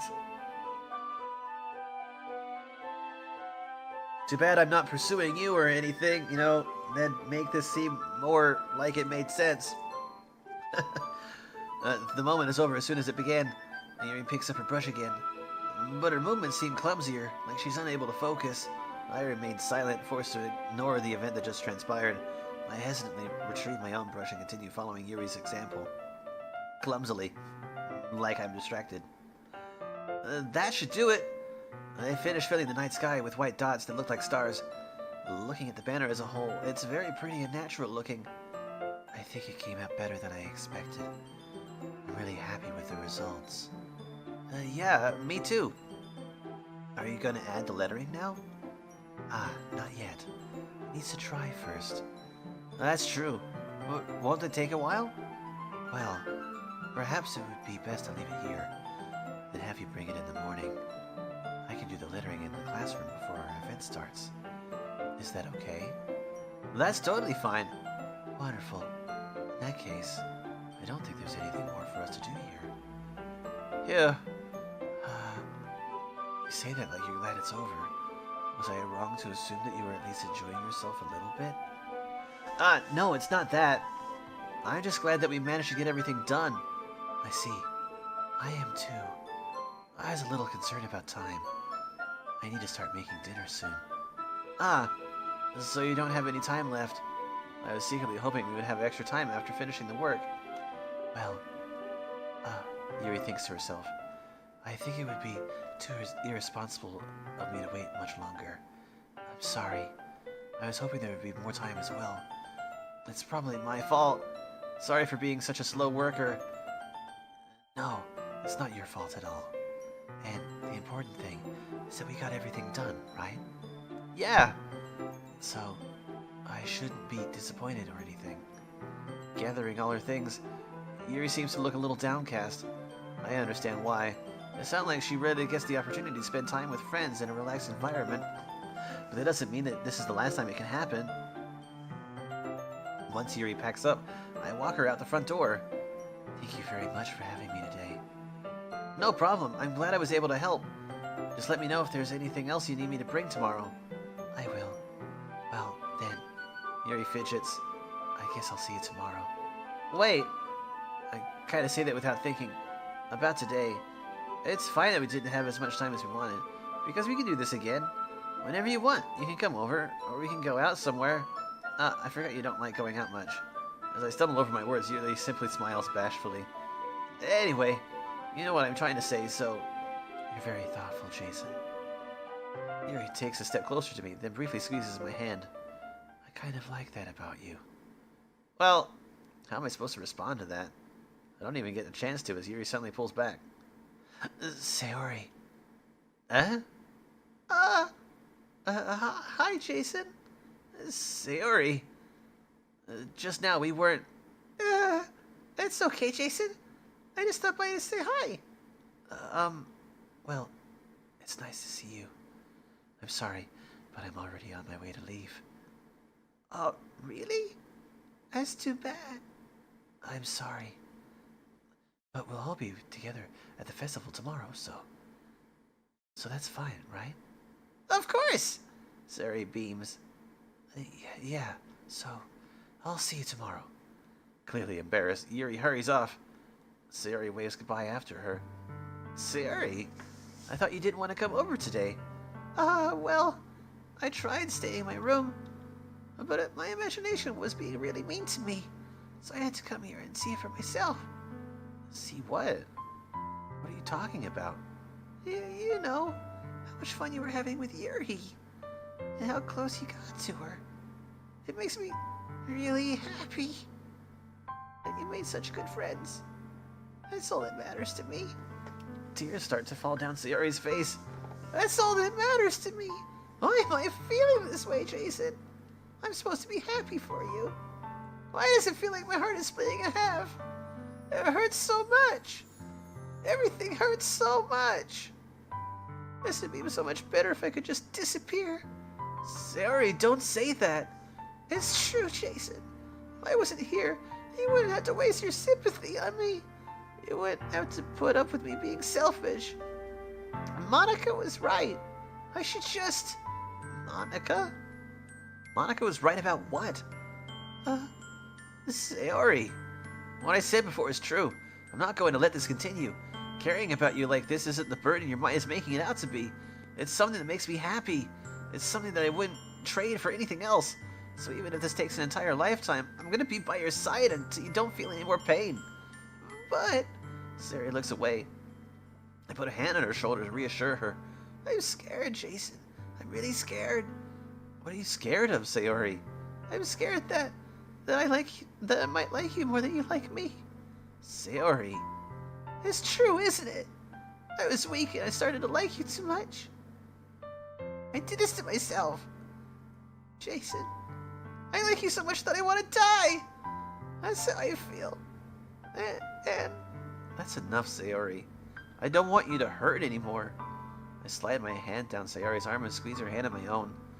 Do you remember how I said I always know what's best for you? Do you still believe me? Wordlessly, Sayori nods. Even if you don't understand all of your own feelings, I know what you need the most right now. That's what I'm gonna give you. Sayori. Choices. No, I know the one that I have to do. I have to confess my love for her. It's the only answer. I love you, Sayori. I love you. Those are my true feelings. There's no way you could like me more than I like you. I should have realized it sooner. But spending time with you, with everyone at the club, making new friends, and having fun with you every day, they helped me realize that you're truly the most important person to me. That's why I'll accept any of your burdens. As long as we continue like this every day, with you by my side, then I know that we'll both be happy. Jason! Aww. Suddenly Sayori wraps her arms tightly around me. Jason, is this really okay? Yeah. I hold Sayori in my arms and pull her closer. You'll never have to let go of me again. I love you, Jason. I want to be with you forever. Me too. I feel Sayori's grip around me weaken a little bit. What is this? Sayori? I'm supposed to be happy right now. I always thought this would be the happiest moment for me. But why? Even now, why won't the rain clouds go away? They're not going away at all, Jason. It's okay, Sayori. It might take some time for things to get better again. But no matter how long it takes, I'll be there every step of the way. That's all that matters right now. Okay. I trust you. Sayori and I slowly release each other. So, I guess that makes the festival tomorrow our first date, huh? What are you saying? I don't want to think about those things, you know? I want everything to be the same as it always has been. Even if we really are a couple. I don't know if I could handle anything more right now. It's really new and scary to me. I understand. We'll go at whatever pace suits you best. Hey, Jason.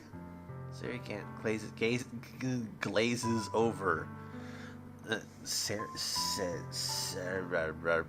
Sayori gazes at me once again, smiling sadly.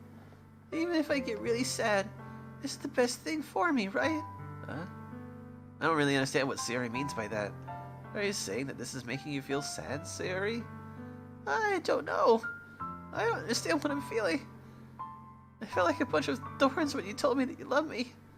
That's why I want to trust you. You know what's best for me? Yeah, I do. That's my promise.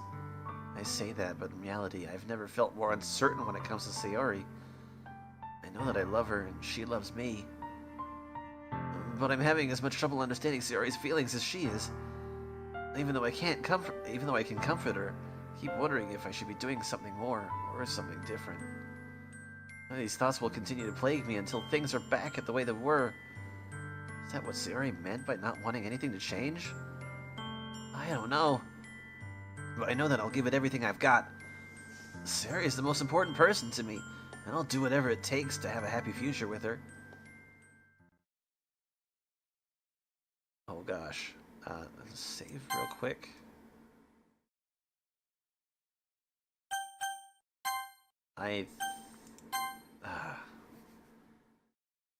Is it now? Okay, we're just gonna go a little bit further, and then it'll be over for today. I'm just gonna finish this part of Sayori's story, and yeah, Anyway. It's the day of the festival. Of all days, I expected this to be the one where I'd be walking to school with Sayori. But Sayori isn't answering her phone. I considered going to her house to wake her up, but decided that's a little too much. Meanwhile, the preparations for the event should be nearly complete. The banner Yuri and I painted is dry, and I gently roll it up to take it with me. She sent me a pleasant text reminding me not to forget anything, and I reassured her. Funnily enough, I probably feel the same way as Natsuki about the event. I'm more excited for it to be over so I can spend time with Sayori and Yuri at the festival, but knowing Monica, I'm sure the event will be great too. Jason! You're the first one here. Thanks for being early. That's funny. I thought at least Yuri would be here right now. Monica's placing little booklets on each of the desks in the classroom. They must be the ones she's prepared that has all the poems we were performing. In the end, I found a random poem online that I thought Monica would like and submitted it. So that's the one I'll be performing. I'm surprised you didn't bring Sayori with you. Yeah, she overslept again. That dummy. You think that on days like this important, she'd try a little harder. I say that, but I suddenly remember what Sayori told me yesterday, and I suddenly feel awful, knowing that it's not nearly that simple for her. I only said it because it's the way I'm used to thinking, but maybe I should have gone to wake her up after all. You should take a little more responsibility for her, Jason. I mean, especially after your exchange with her yesterday. You kind of left her hanging this morning, you know. Exchange? Monica, you know about that? Of course I do. I'm the club president, after all. But, I stammer, embarrassed. Did Sayori really tell her about it that quickly? That we're a couple now? I didn't really plan on bringing it up with anyone yet. Jeez. You don't know the full story at all, so don't worry. I probably know a lot more than you think. Monica's being as friendly as usual, but for some reason, I felt a chill down my spine after hearing that. Hey, do you want to check out the pamphlets? They came out really nice. Yeah, sure. I grabbed one of the pamphlets laid out on the desk. Oh, yeah, they really did. Something like this will definitely help people take the club more seriously. Yeah, I thought so too. I flipped through the pages. Each member's poem is neatly printed on its own page, giving it an almost professional feel. I recognized Natsuki and Yuri's poems from the ones they performed during our practice. What's this? I flipped to Sayori's poem. It's different from the one she practiced. It's one that I haven't read before. Percentage. Get out of my head, get out of my head, get out of my head, get out of my head. Wait, no, I should be reading in her voice, shouldn't I? Get out of my head before I do what I know is best for you. Get out of my head before I listen to everything she said to me. Get out of my head before I show you how much I love you. Get out of my head before I finish writing this poem. But a poem is never actually finished. It just stops moving. Ah! What is this? Reading the poem, I get a pit in my stomach. Jason, what's wrong? Nothing. This poem feels completely different from everything else Sayori's written. But more than that, I changed my mind. I'm gonna go get Sayori, so... Well, alright. Try not to take too long, okay? And I know this seems like a really weird place to end it, but I literally, like, if I'm going to get the good ending, I literally cannot go any further than here. Because once I see something, I can't move any further. Now, of course, there's only going to be one more playthrough that's like this, where I will stop right here. That'll be next time. But the playthrough after that, I will actually go all the way through the first playthrough and then the second playthrough. And we'll see what happens completely. But anyway, that's it for today. Thanks for watching, everybody. Thank you. Thank you. Just save. Yes. Go main menu. Yes. Because when we come back, we're just going to start a new game. Anyway, thanks for watching, guys. Bye for now. See you later. Oh, also, if you'd like to watch my proper playthrough, where I just played through this blind, episodes of that are showing up on YouTube daily during the week, up until the finish of the game. So, that's basically it. You can watch it in shorter chunks. Anyway, bye for now.